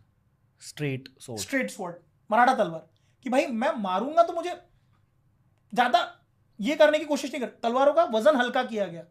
तलवार जब हम पकड़ रहे हैं तो डायरेक्टली मैं यहां से पकड़ूं तो आपके गले तक वो आ जानी चाहिए, तो मैं ऐसा भी करूं तो आप कट जाने चाहिए. सो ऐसी इनोवेटिव चीजें भी शिवाजी महाराज ने उस समय पे इस्तेमाल करी है. लगता है ऑकल्ट साइंस वेपन से जोड़ा होगा. ऑकल्ट साइंस का वेपन से जोड़ना, लेकिन शस्त्र तो हमारे लिए दैव ही रहे हैं ना, तो हमने उसे ऑकल्ट से जोड़ने की जरूरत नहीं. वो हमारे लिए दैव ही है. किसी भी चीज को इस्तेमाल करने से पहले हम लोग उसकी पूजा करते हैं. सिमिलरली जिस समय पे हम लोग दशहरा सेलिब्रेट करते हैं, राइट, तो दशहरा के दिन हम लोग सीमा उल्लंघन करते हैं. सीमा उल्लंघन यानी कि आज डिसाइड होगा कि हम कहाँ युद्ध करने जाएंगे, तो उस दिन शस्त्र की पूजा होती है. शस्त्र में कहा जाता है, हम लोग भगवान से कहते हैं कि मेरे शस्त्र में आके तू बैठ. जिस तरह से हनुमान जी रथ पे बैठे थे, किसके? अर्जुन के. उसी तरह से कहा जाता है कि भाई तुम हमारे तलवार में आके बैठो, तलवार में हमें प्रोटेक्शन के लिए आओ. फिर उस तलवार को इस्तेमाल किया जाता है. उस तलवार पे खून भी चढ़ाया जाता है. चढ़ाना जरूरी होता है. उस तलवार को खून लगाया जाएगा इधर आज और ऑफ एनिमल सैक्रिफाइस दिया जाएगा. उसके बाद में उस तलवार को इस्तेमाल, राजपूतों में एक प्रथा है, पता है, वो ऐसे तलवार लेके यहाँ से काटते हैं अपना ये माथा यहाँ से, क्योंकि वो खून तुम्हारे तलवार को लगना चाहिए. वाह. वो एवेटार मूवी देखी है आपने? जो कनेक्ट करते हैं.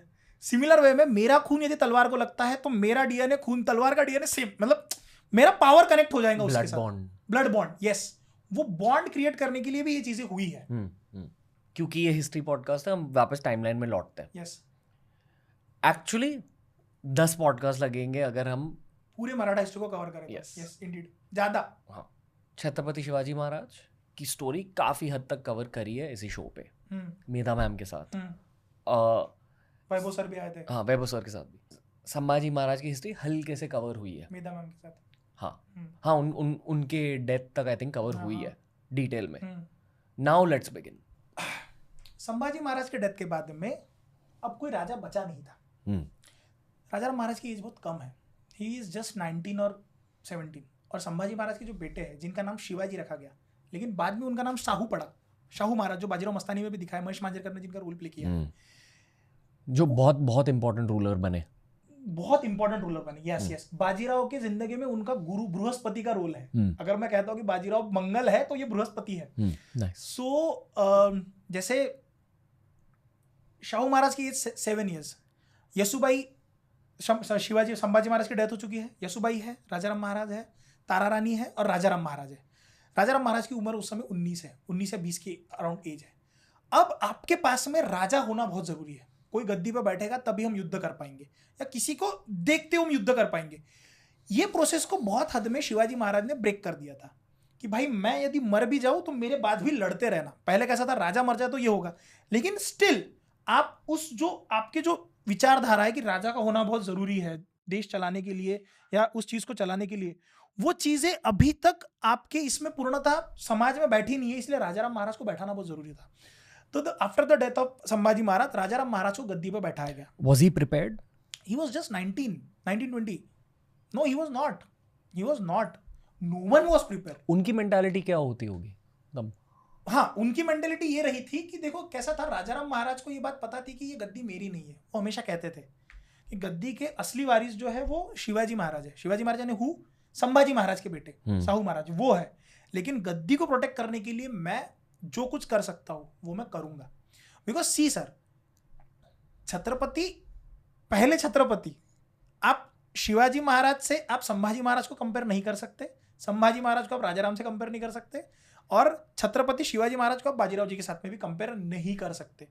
बिकॉज बाप होता है, राइट. सो राजाराम महाराज के समय पे आते आते स्वराज्य बहुत फैल चुका था. संभाजी महाराज भी युद्ध पे जाते थे. राजाराम महाराज का युद्ध में इतना हस्तक्षेप नहीं था.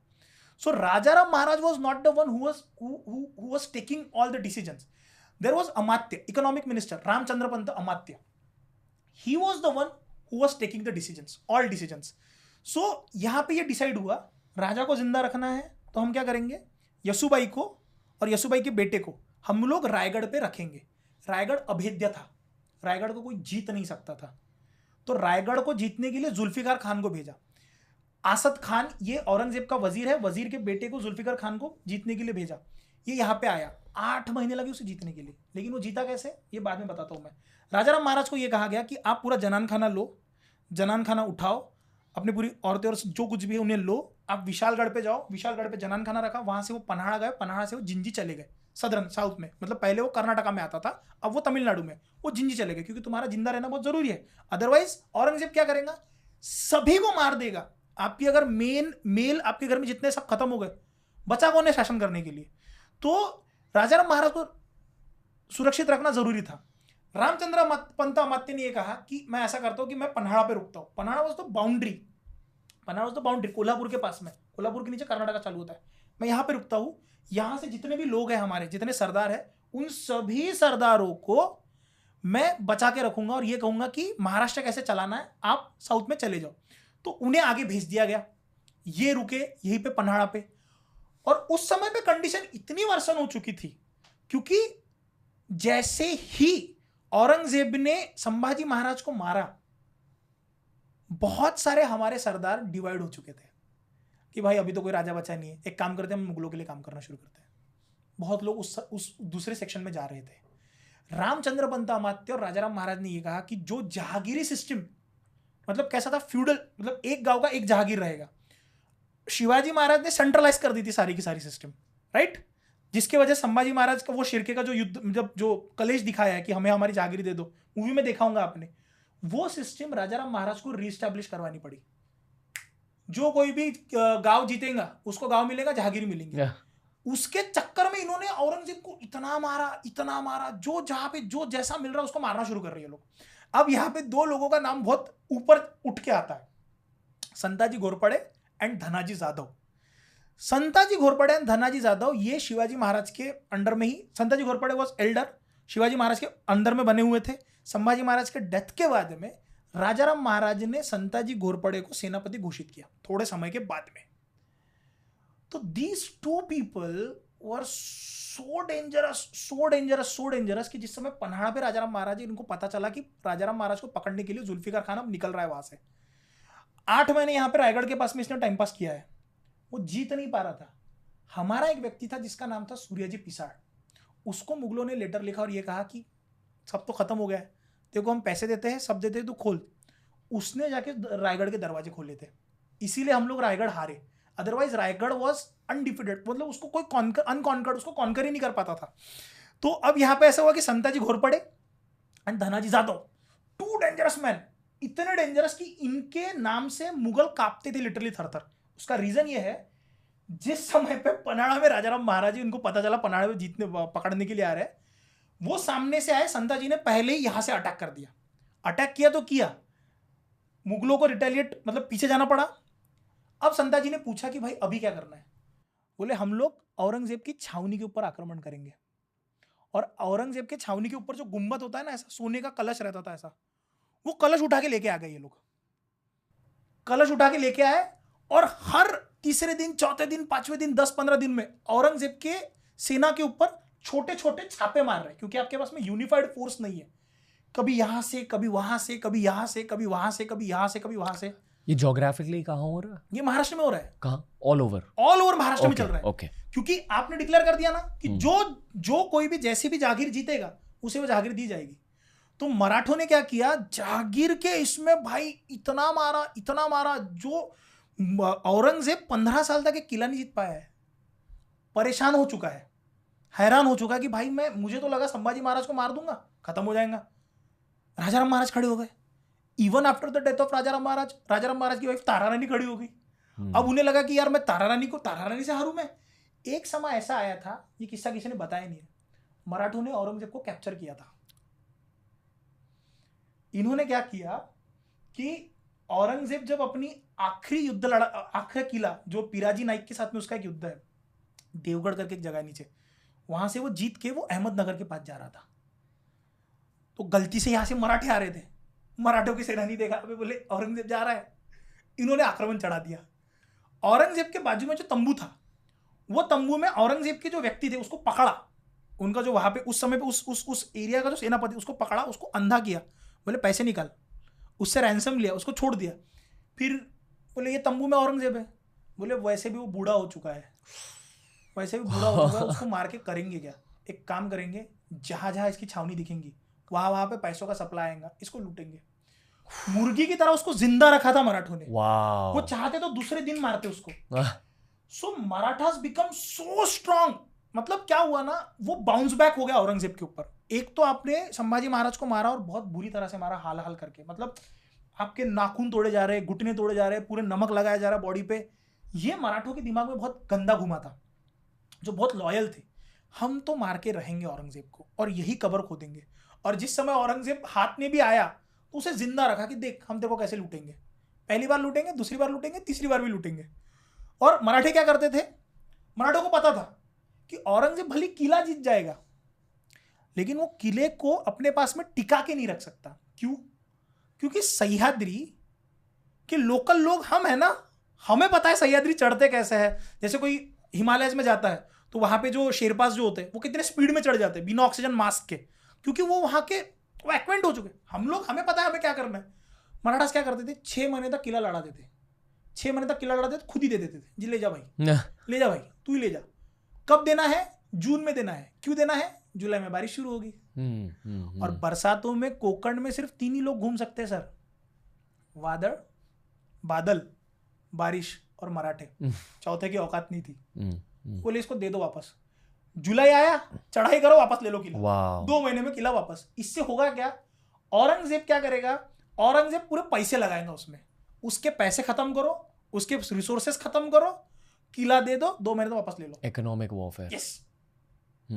ये करते करते उन्होंने औरंगजेब को पूरा रुला के छोड़ दिया था, हताश। मैं ये भी सोच रहा हूँ कि उनकी एज 65, 70, 80 जब वो आया और 20-25 साल यहाँ बिताए। 81 to 707। एक शब्द है सिनाइल, मतलब यानी कि जब कोई बहुत बूढ़ा हो जाता है ना, उनका दिमाग उतने स्पीड के साथ काम नहीं करता, तो कहते हैं कि यार शायद सिनाइल हो गए। औरंगजेब का ना एक एडवांटेज आपको देखना पड़ेगा, औरंगजेब को नाच गाना और मौज मस्ती शराब का शौक नहीं है। ओके, फोकस्ड है वो बहुत ज्यादा। तो आपको लगता है कि even in his end of his life वो शार्प थे, मेंटली शार्प थे? जिस व्यक्ति को ये पता है कि नौटंकी कहाँ करनी है और किस तरह से करनी है, मतलब वो क्या करता था, ऐसे जाके बैठता था, नाम ले रहा हूँ मैं, खुदा का नाम ले रहा हूँ दिखाने के लिए, और कोई सडनली उसके सामने से, क्यों मुझे परेशान करते हो, लेने दो मुझे नाम, मुझे भारत जीतना है, मुझे हिंदुस्तान जीतना है, तो मुझे ताकत चाहिए, ये सारे डायलॉग को बोलता था। यहां तक कि उसका दिमाग कैसा चल रहा है सोचो, उसको पता है उसने अपने भाइयों को मारा है, उसने अपने पिता को कैद किया है, आखिरी में उसको खौफ भी लग रहा था, अपने एक भी बेटे को अपने पास में नहीं रखता था, किसी को अफगानिस्तान भेज देगा, किसी को गुजरात में भेज देगा, उसको डर था ये लोग मेरे पे आक्रमण करके मेरे को टपका देंगे। मेधा मैम ने एक स्टोरी शेयर की थी उनके डेथ के बारे में, कि वो कोई hole in the wall room. हाँ, वो क्या, उसने क्या किया था, उसने कुंदक खुद के रखे थे, गड्ढे, ऐसे इस तरह के गड्ढे खुद के रखे थे। ऐसा कहता है कि औरंगजेब के लास्ट डेज में मनुची लिख के रखता है, मनुची वाज एन इटालियन ट्रैवलर जो उसके साथ में रहता था, वो कहता है कि औरंगजेब आखिरी में इतना अकेले रहता था खौफ के मारे कि भाई कई दिनों तक वो किसी को क्लीन करने के लिए अंदर भी नहीं आने देता था। तो लिटरली स्मेल आती थी बहुत गंदी, क्योंकि वो अगर कुछ खा रहा है, जानवर मार के वहां पे जब पकाया जा रहा है, फिर उसे वो फेंक रहा है, वो बहुत दिनों तक वही पड़ा रहता था। तो औरंगजेब अपने पास में भी आखिरी के दिनों में किसी को आने नहीं दे रहा था, क्योंकि उसको डर था कि उसे पता है ना मेरे में ताकत नहीं बची उतनी, तो मुझे कोई मार देगा, जैसे मैंने अपने बाप को मारा है। और ये लास्ट 25 इयर्स महाराष्ट्र में गुजरे हुए। हाँ, 27 साल। और ये सब इकोनॉमिक वॉरफेयर हो रहा है उनके साथ। सब हो रहा है। हाँ। मराठे उसको जीने नहीं दे रहे। वो सोच रहा है मैं आज ये किला जीतूंगा, हारा, वो किला जीतूंगा, हारा। रामसेज का किला 7 साल तक वो लड़ती रहा, जीत ही नहीं पाया। मैं तो कहता हूँ कुत्ते की मौत मरा, बहुत बुरी तरह से मरा, बहुत गंदी तरीके से मरा। अभी back to the light switch करते हैं। मराठों में क्या चल रहा था यहाँ? हाँ, यहाँ पे मराठों में 2 चीजें चल रही थी। एक तो शाहू महाराज उस समय पे उसके अंडर में थे, तो वो चाहता था कि शाहू महाराज को कन्वर्ट करे। किसके अंडर? औरंगजेब। हाँ, यसुबाई, संभाजी महाराज वाइफ और यसुबाई को पकड़ के लेके गए थे ना, रॉयल हॉस्टेज। यस। और बाकी के राजाराम महाराज वगैरह वो सब दक्षिण में थे। अब तकरीबन 1700 में राजाराम महाराज की डेथ हुई due to lung cancer. Lung cancer क्षय रोग कहते हैं। तो हमारा ऐसा अंदाज है कि इट वाज क्षय रोग, यानी कि लंग का कोई डिसीज, बहुत डेंजर वाला। सो इतनी कम उम्र में डेथ होना, क्षय रोग इज टीबी एज वेल और lung cancer as well, something to do with coughing. Yes. So because when he used to cough, मतलब वो जब खांसते थे तो बहुत खून आता था। मतलब उनके बारे में ये भी बहुत ये है कि वो बहुत समय तक चल भी नहीं पाते थे, बहुत इश्यूज थे। उनकी एज क्या रही होगी? 29, 30, बहुत यंग थे वो। और उनकी वाइफ थी ताराबाई। और फिर one more character who deserves a movie. Yes. फिर वहां पे खड़े होते तारा रानी, और तारा रानी ने खुला छूट दे दिया धनाजी जादव को कि जिसको मारना है उसको मारो, फोड़ो। यहां तक कि तारा रानी खुद जाती थी युद्ध पे कि ये किला यहां से जीतना, ऐसे जीतना। क्योंकि एक तो तारा रानी ने यसुबाई को देखा, राजाराम महाराज के साथ में वो खुद रही है, तो उनका माइंडसेट भी वैसे हो चुका था। तो मराठों में ये कहा जाता है कि हमारी चूड़ियां भी उतना ही घात करेंगी जितनी तुम्हारी तलवारें करेंगी। तो तारा रानी ने भी 5-6 सालों तक पूरा पागल करके छोड़ दिया। अब यहां पे मुगलों ने खेला एक दाव। औरंगजेब की इच्छा थी कि मैं शाहू को छोड़ देता हूं, शाहू महाराज को। क्यों? सिविल वॉर छिड़ जाएगा। जो हुआ गद्दी पे ऑलरेडी तारा रानी बैठी थी। अगर शाहू महाराज को छोड़ा जाता है तो शाहू महाराज जाके अपने जो उनका हक है उसको वो मांगेंगे। अगर वो मांगे तो फिर इन दोनों में युद्ध छिड़ेगा। तो तारा रानी सेम हुआ। औरंगजेब के मौत के बाद आजम जो था, आजम उस समय पे गुजरात में था। आजम था, एक शाह आलम था, बहादुर शाह, शाह आलम और मुअज्जम। ये उनके सारे बेटे हैं 3।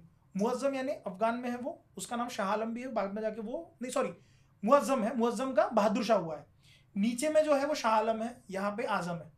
आजम ने अपने आप को राजा घोषित किया और वो नॉर्थ की तरफ चल पड़ा। बहादुर शाह ने वहां से अटैक किया, इसको मार दिया, बहादुर शाह जीत गया वहां पे। अब बहादुर शाह साउथ में आया, लेकिन जिस समय पे आजम जा रहा था ऊपर, हुआ ऐसा कि जितने किले मुगलों ने लेटर ऑन जीते थे वो तारा रानी ने फिर से जीतना शुरू कर दिए, क्योंकि आप दक्षिण छोड़ के जा रहे ऊपर।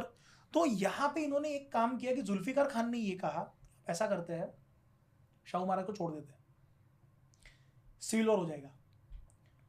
और वही हुआ, उन्होंने शाहू महाराज को छोड़ दिया। शाहू महाराज जैसे रिटर्न आए, तारा रानी का ये कहना था कि after the death of Sambhaji Maharaj इस पूरे जगह को बचाया किसने? मेरे पिता ने, मेरे पति ने। तो कौन डिजर्व करेगा यहाँ पे रहना? मेरे इससे जो जाएंगे, मेरे फैमिली ट्री में से जो जाएंगे, मेरी जो डायरेक्ट फैमिली ट्री रहेंगी उसमें से जो रहेगा वो बैठेगा। You can not sit. तो राजाराम महाराज के जो बेटे हैं उनका भी नाम शिवाजी द सेकंड है, उनको बैठा के शी वाज रूलिंग। तो उनका कहना था कि ये बैठेंगे। अब शिवाजी तो शाहू महाराज का भी नाम था, बट उनकी कहानी है कि during his stay with Mughals उनका नाम शाहू पड़ा। वो कैसे पड़ा वो अलग स्टोरी है। उनकी एज क्या रही होगी at the time of the civil war conflict? अभी आप समझो 7 साल के रहे थे वो जब संभाजी महाराज की डेथ होती है इन द 1680। वो 7 साल के रहे हैं, मतलब आप 1673 27 साल के रहेंगे वो भी जब वो वापस आए हैं। 27 नहीं, एक 27 34 साल के, 34-35। That is prime. हाँ prime, yes 34-35। Wow. Shahu Maharaj जब वापस आए तो शाहू महाराज ने सबसे पहले तारा रानी को लेटर लिखा और ये कहा कि आप चाची है मेरी, you are like a mother to me, मैं चाहता हूं कि आप मुझे आशीर्वाद दो। दूसरी चीज, ये जितने भी लोग लड़ रहे थे राजाराम महाराज के लिए, संताजी घोरपड़े, धनाजी जादव या रामचंद्र पंत अमात्य, ये सभी के सभी, राजाराम महाराज का मैंने सबसे पहला स्टेटमेंट आपको बताया था जब वो गद्दी पे बैठ रहे थे कि ओरिजिनल किंग कौन है? शिवाजी। शिवाजी माने साहू महाराज है। तो एक्चुअली में साहू महाराज ही बैठने चाहिए, सभी की इच्छा थी, लेकिन बैठ पाए नहीं। सिविल वॉर हुआ। सिविल वॉर में उन्होंने ये तक कह दिया कि ये ओरिजिनल शाहू महाराज नहीं है, नकली शाहू है, क्योंकि औरंगजेब ने लिटरली नकली शाहू महाराज छोड़े थे मराठाओं के पास में ये देखने के लिए कि क्या होता है। लेकिन बहुत लोगों ने शाहू महाराज को बचपन से देखा हुआ था, इसीलिए पता था कि ओरिजिनल शाहू महाराज नहीं है। अब शाहू महाराज जिस समय वापस आए तो शाहू महाराज ने लेटर लिखा। लेटर लिखने के बाद में उन्होंने कहा कि मैं ये एक्सेप्ट नहीं कर सकती कि तुम आओगे, रहूंगी तो मैं, तुम्हें रहना है तो मेरे अंडर में रहना पड़ेगा। लेकिन समय उस समय पितृसत्तक समय है, मर्द गद्दी पे बैठना, यस गद्दी पे बैठना बहुत जरूरी है ना। और जितने ये मंत्री संतरी या फिर जितने लड़वैये हैं, ये किसके लिए लड़ रहे हैं? ये सारे के सारे शिवाजी मतलब साहू महाराज को रिलीज करवाने के लिए लड़ रहे हैं। तो वो जब वापस आए तो बहुत सारे लोग साहू महाराज को जाके ज्वाइंट हो गए।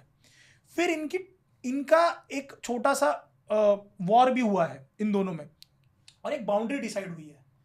कोल्हापुर जो रहेगा वहां पे तारा रानी रहेगी, सातारा जो रहेगा वो शाहू महाराज के अंडर में रहेगा। रायगढ़ हमने जब खो दिया था तो राजाराम महाराज जिस समय महाराष्ट्र वापस आए थे, उन्होंने सातारा में अपनी कैपिटल एस्टैब्लिश की थी।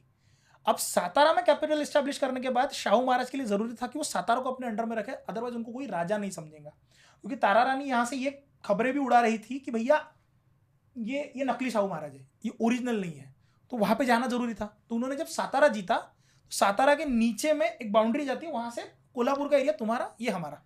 एक ह्यूमन लेवल पर actually it's mother fighting for love for the son, right? कह सकते हैं।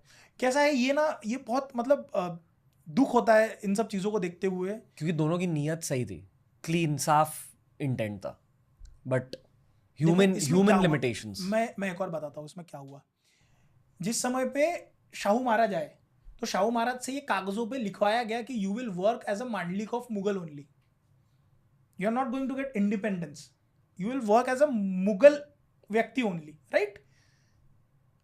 तारा रानी ने सबसे पहले ये कहा कि वो तो मुगलों के मांडलिक बन के आ रहे हैं, हम कैसे उनको मान ले। ओके।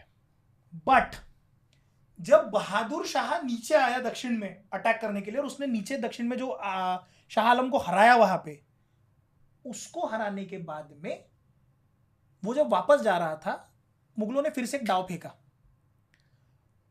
जितना एरिया मराठों का था वहां से चौथ वसूल करने का राइट चाहिए था मराठों को। तो शाहू महाराज ने अपना वकील भेजा इसके पास में। अब तारा रानी ने क्या कहा है कि भाई ये मुगलों का मांडलिक है, इसे हम एक्सेप्ट नहीं करेंगे। एग्री? इस बात पे तो हम लोग एग्री कर सकते हैं कि नहीं, तारा रानी का खुद का स्वाभिमान है और वो खुद का जहागीर असली रखने चाहती है। शाहू महाराज ने वकील भेजा, तारा रानी ने भी वकील भेज दिया अपना कि हाँ हम भी मुगलों से साइन करवाना चाहते हैं। तारा रानी की गलती ये थी कि वो स्वराज्य से पहले अपने बेटे के प्यार को रख रही थी। That is wrong. स्वराज्य बड़ा है ना सर। यहां तक कि शाहू महाराज ने यह भी कहा था कि आप महारानी करके रहिए, मतलब एक पदवी होती है रानी, और महारानी की जो ग्रैंड क्वीन होती है वो रहिए। आप आदेश दीजिए जैसे जिजाबाई देती थी, हमें वैसे चाहिए आप, उसके लिए भी रेडी नहीं थी। सिविल वॉर कितने टाइम तक चली? लंबा चला है। लंबा चला। हाउ लॉन्ग चला है ना? 30 साल चला है आगे, और क्या 30-35 साल तक सिविल वॉर चला। मतलब ऐसा डायरेक्ट कॉन्फ्लिक्ट वाला वॉर नहीं है वो, जस्ट लेकिन बीच में और वो जो वॉर है, उस वॉर का जो डिसिसिव फैक्टर रहा है वही से बाजीराव पैदा हुए हैं। कि जो बाजीराव ने आखिरी युद्ध फेंका पालखेड़ का, उसके बाद तो सिविल वॉर खत्म हो गया है। ओके। सो यहाँ पे ऐसा हुआ कि मैं बाजीराव स्टार्ट करने से पहले आपको एक बताऊंगा कि बाजीराव के जो पिताजी है, तो औरंगजेब के लिए पुरंदरे घर के घराना काम किया करता था। पुरंदरे घराना जो था वो औरंगजेब के लिए काम किया करता था। और बालाजी विश्वनाथ जो थे वो पुरंदरे के बहुत अच्छे दोस्त थे। तो बालाजी विश्वनाथ ने शाहू महाराज को देख रखा था, क्योंकि बीच बीच में जाते थे मिलने के लिए, और शाहू महाराज भी बालाजी विश्वनाथ को बहुत अच्छे से जानते थे।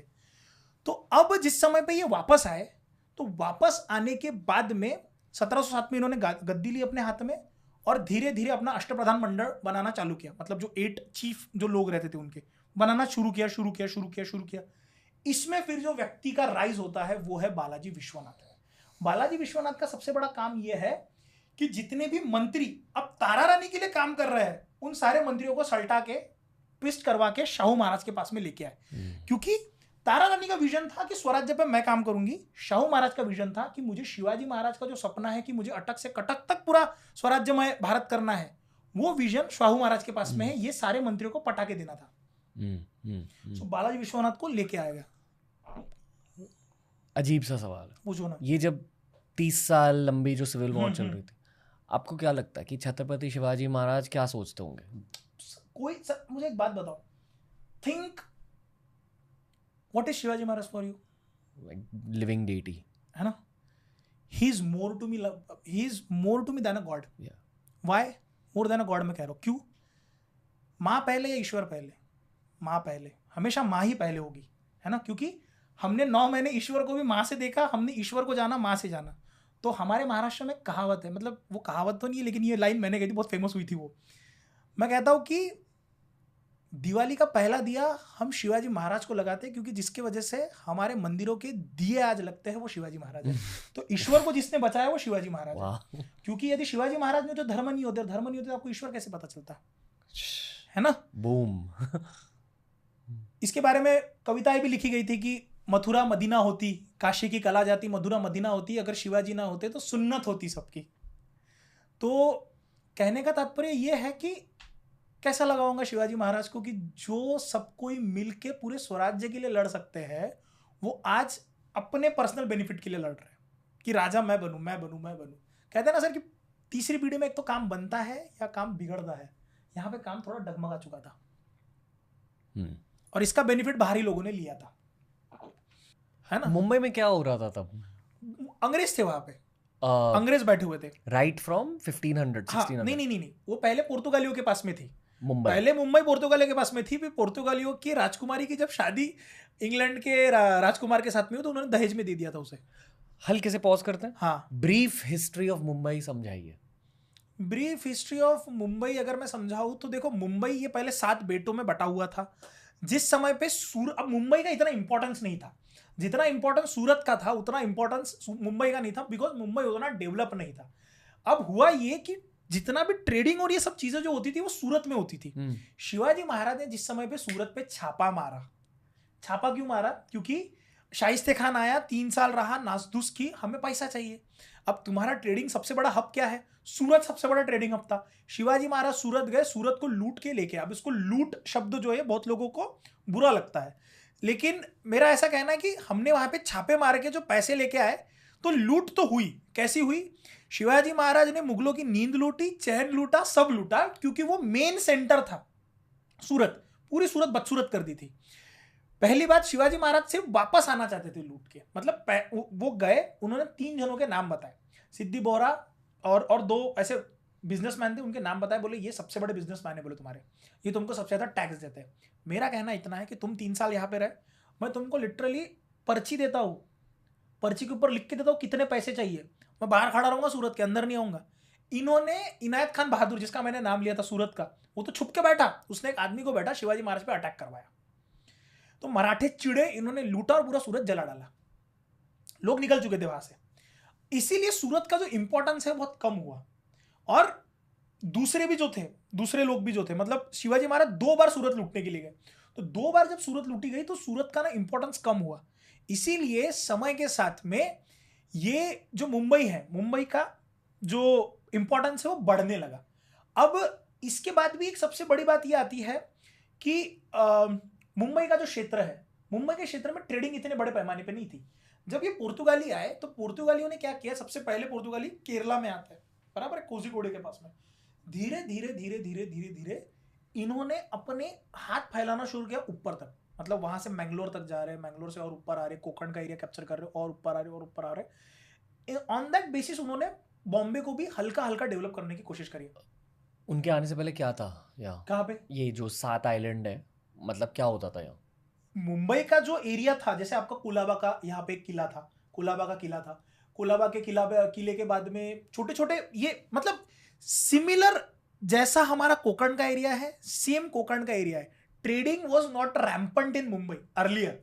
लेटर ऑन वो इन्होंने सूरत से, जिस समय पे सूरत पे 2 बार जब छापे पड़े, तो सूरत का जो एरिया है वो मुंबई में शिफ्ट हुआ, और मुंबई में शिफ्ट होने की वजह से अंग्रेजों ने मुंबई को बहुत ज्यादा सीरियसली लेके मुंबई को एक्सपांड कराया, है ना। जैसे यहाँ पे कल्याण भिवंडी करके आपकी जो जगह है, कल्याण भिवंडी के पास में भी थोड़ा बहुत ट्रेडिंग हब था, मतलब अंग्रेजों का यहाँ पे दबदबा था शिवाजी महाराज के होते वक्त। तो कल्याण भिवंडी की यहाँ पे मस्जिदें थी और कुछ जगह थी जो आदिल शाह के अंडर में थी। तो कल्याण भिवंडी के पास में औरंगजेब को कैप्चर किया था अफजल खान ने, और फिर यहाँ की जो मस्जिदें थी, इन्हीं मस्जिदों को शिवाजी महाराज ने ग्रैनरी हब में तब्दील किया था। बोले तुम हम लोगों को तकलीफ दोगे, मस्जिदों को कन्वर्ट कर दिया पूरे ग्रैनरी हब में। तो अफजल खान के लेटर मिलते हैं कि तुम हमारे मौलवी को निकाल चुके हो और हमको तकलीफ दे रहे हो। तो मुंबई का जो सेक्शन है that is entry point into Maharashtra, direct entry point into Maharashtra from समुद्र वाला एरिया, है ना। क्यों, वाई, समझो। मुंबई के पीछे वाला जो सेक्शन है, मुंबई में उतनी पहाड़ियां नहीं लगती है आपको पुणे की तरफ घुसने के लिए जितनी पहाड़ी आपको कोकण के नीचे वाले एरिया में पड़ेंगी, सीधा आपको समुद्र है, समुद्र के पीछे पहाड़ी है। So Konkan is very difficult, but Mumbai आखिरी छोर होने की वजह से स्टिल मुंबई से सूरत पास में है, सारी चीजें पास में है। तो मुंबई में छोटे छोटे बेट थे, उन बेटों को फिर रीडेवलप करवा के ब्रिटिशर्स ने यूज करना शुरू किया। उसके अर्लियर वो पुर्तगालियों के अंडर में था, पुर्तगालियों ने दहेज में वो अंग्रेजों को दे दिया। फिर जब वो अंग्रेजों के हाथ में आया तो अंग्रेजों ने अपने स्टेशंस बना के रखे थे कि सूरत में जाएगा और ये वाला सूरत में वहां से जाओगे, वहां से फिर रोडवे से ट्रांसपोर्ट करना बड़ी चीज है ना, डायरेक्टली मुंबई में उतार सकते हैं। एक अजीब सा पर्सपेक्टिव है जब हम कोस्टल रोड पे जाते हैं ना आजकल एज मुंबईकर्स, तो पूरा शहर दिखता है, बड़े बड़े बिल्डिंग दिखते हैं। ऑन सम लेवल मुझे लगता है कि यहाँ ना शक्ति का बहुत ज्यादा आशीर्वाद है बिल्कुल। इतने बड़े बिल्डिंग, हर बिल्डिंग में कहानियां, करियर्स। मुंबई का नाम मुंबा देवी से मतलब मुंबा देवी का आशीर्वाद। फिर मैं ये भी सोचता हूँ कि पिछले 400 साल में ही क्यों इतनी ग्रोथ आई है, उसके पहले क्या हो रहा था? क्योंकि शिवाजी महाराज का जन्म हुआ है ना सर। वो देखो सर, शिवाजी महाराज दैव के ऊपर अपना अस्तित्व देना, हम भी कोई है। देखो मैंने क्या कहा था कि अफजल खान को जिस समय शिवाजी महाराज ने मारा, आपको एक चीज समझनी होगी कि उसके पहले तक इनकी ताकत नहीं थी इन द सेंस इनमें इतना कॉन्फिडेंस ही नहीं था। अफजल खान को जिस समय इन्होंने मारने के बाद ये लोग रुके नहीं। जिस दिन मारा उसके नेक्स्ट 18 दिनों में इन्होंने 21 किले जीते हैं। With in 18 days 21 forts captured. कहां तक? कर्नाटका तक जीतते हुए जा रहे हैं। नेतूजी पालकर हमारे सर सेनापति थे, सेनापति की ऐसी इच्छा थी कि मैं तो आदिल शाह के दरबार में जाके आदिल शाह को पकड़ के लेके आता हूं, लेकिन थक गए थे, पीछे हटना पड़ा। सो वो जो कॉन्फिडेंस आया है हमें कि मी मराठी, मी महाराष्ट्र, और हमारा महाराष्ट्रियन वो मराठी जो एटीट्यूड है, बाना जो है, इसका आप ये देखो, मराठी में कहावत है, जर महाराष्ट्र मेला तो राष्ट्र मेला। यानी कि यदि महाराष्ट्र की डेथ हुई तो समझना पूरा भारत की डेथ हुई। सबसे ज्यादा इकोनॉमी पूरा मुंबई निकाल रहा है, राइट, पूरा महाराष्ट्र निकाल रहा है। उसके बाद में आप देखोगे टॉप टियर में 3 ही जगह ऐसी है कि जो पूरे कंट्री के इंडिपेंडेंस मूवमेंट को भी चला रहा है। बंगाल, लाहौर, पंजाब, महाराष्ट्र। तो लाल बाल पाल जब हम कहते हैं कि लोकमान्य बाल गंगाधर तिलक है ना, लाहौर से, और लाला लाजपत राय, और यहाँ से अपने बंगाल से, तीनों जगह। दूसरी चीज, हमें संत भी बहुत मिले सर। संत परंपरा जो है वो महाराष्ट्र में बहुत ज़्यादा अमाउंट में डेवलप हुई है। समझो, तुकाराम महाराज, उसके बाद में रामदास स्वामी, उसके बाद में नामदेव महाराज, अलग अलग तरह के वैरायटी ऑफ संत है आपके पास में। तो हमारे पास में धार करी और वार करी, यानी कि जो धार, तलवार की धार पे जो चलाते थे वो धार करी, और वार करी यानी कि कौन? वार करी यानी कि वो जो वारकरी संप्रदाय, तुकाराम महाराज के जो वारकरी संप्रदाय वाले, वो। तो हमारे पास में knowledge as well as power दोनों एकत्रित आई। भाई एक मतलब हम एक इंटेंशन सेटिंग करते हैं वेरी ह्यूमन लेवल पे।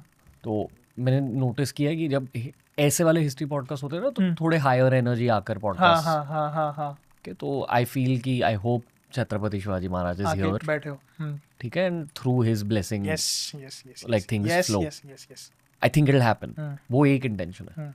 दूसरी इंटेंशन ये है कि वो I have found it useful as a child and you have found it useful. So there will be children watching this and you know may be people in early 20s specially, उनको mainly career motivation, life motivation, mentality सीखने को, mindset.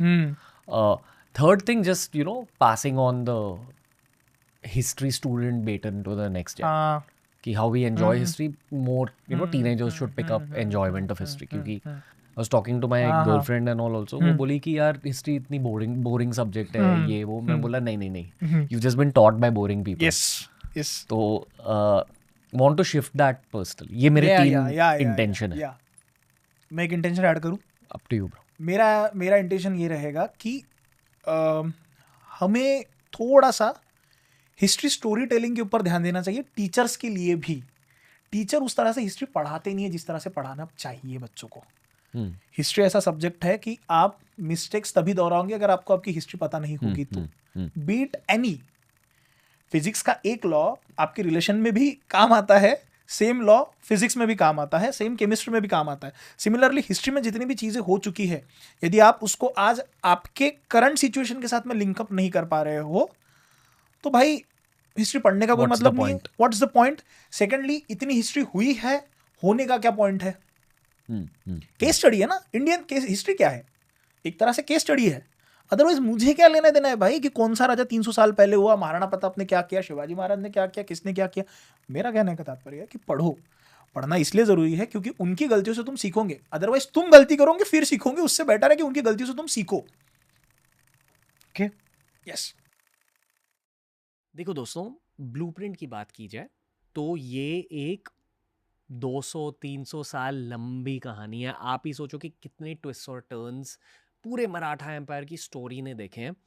इस conversation में हमने पेशवा बाजीराव के बारे में भी बात करी है, but we thought we divide this whole conversation into 2 parts. बहुत ही ज़्यादा इंटरेस्टिंग स्टोरी है।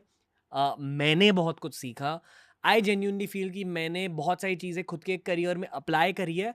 कीप इन माइंड, यहाँ हम प्रैक्टिकल हिस्ट्री साथ में समझेंगे। I hope you enjoy this as much as I enjoyed creating it. Lots of love. Thank you. Enjoy the episode. Chhatrapati Shivaji Maharaj की जय।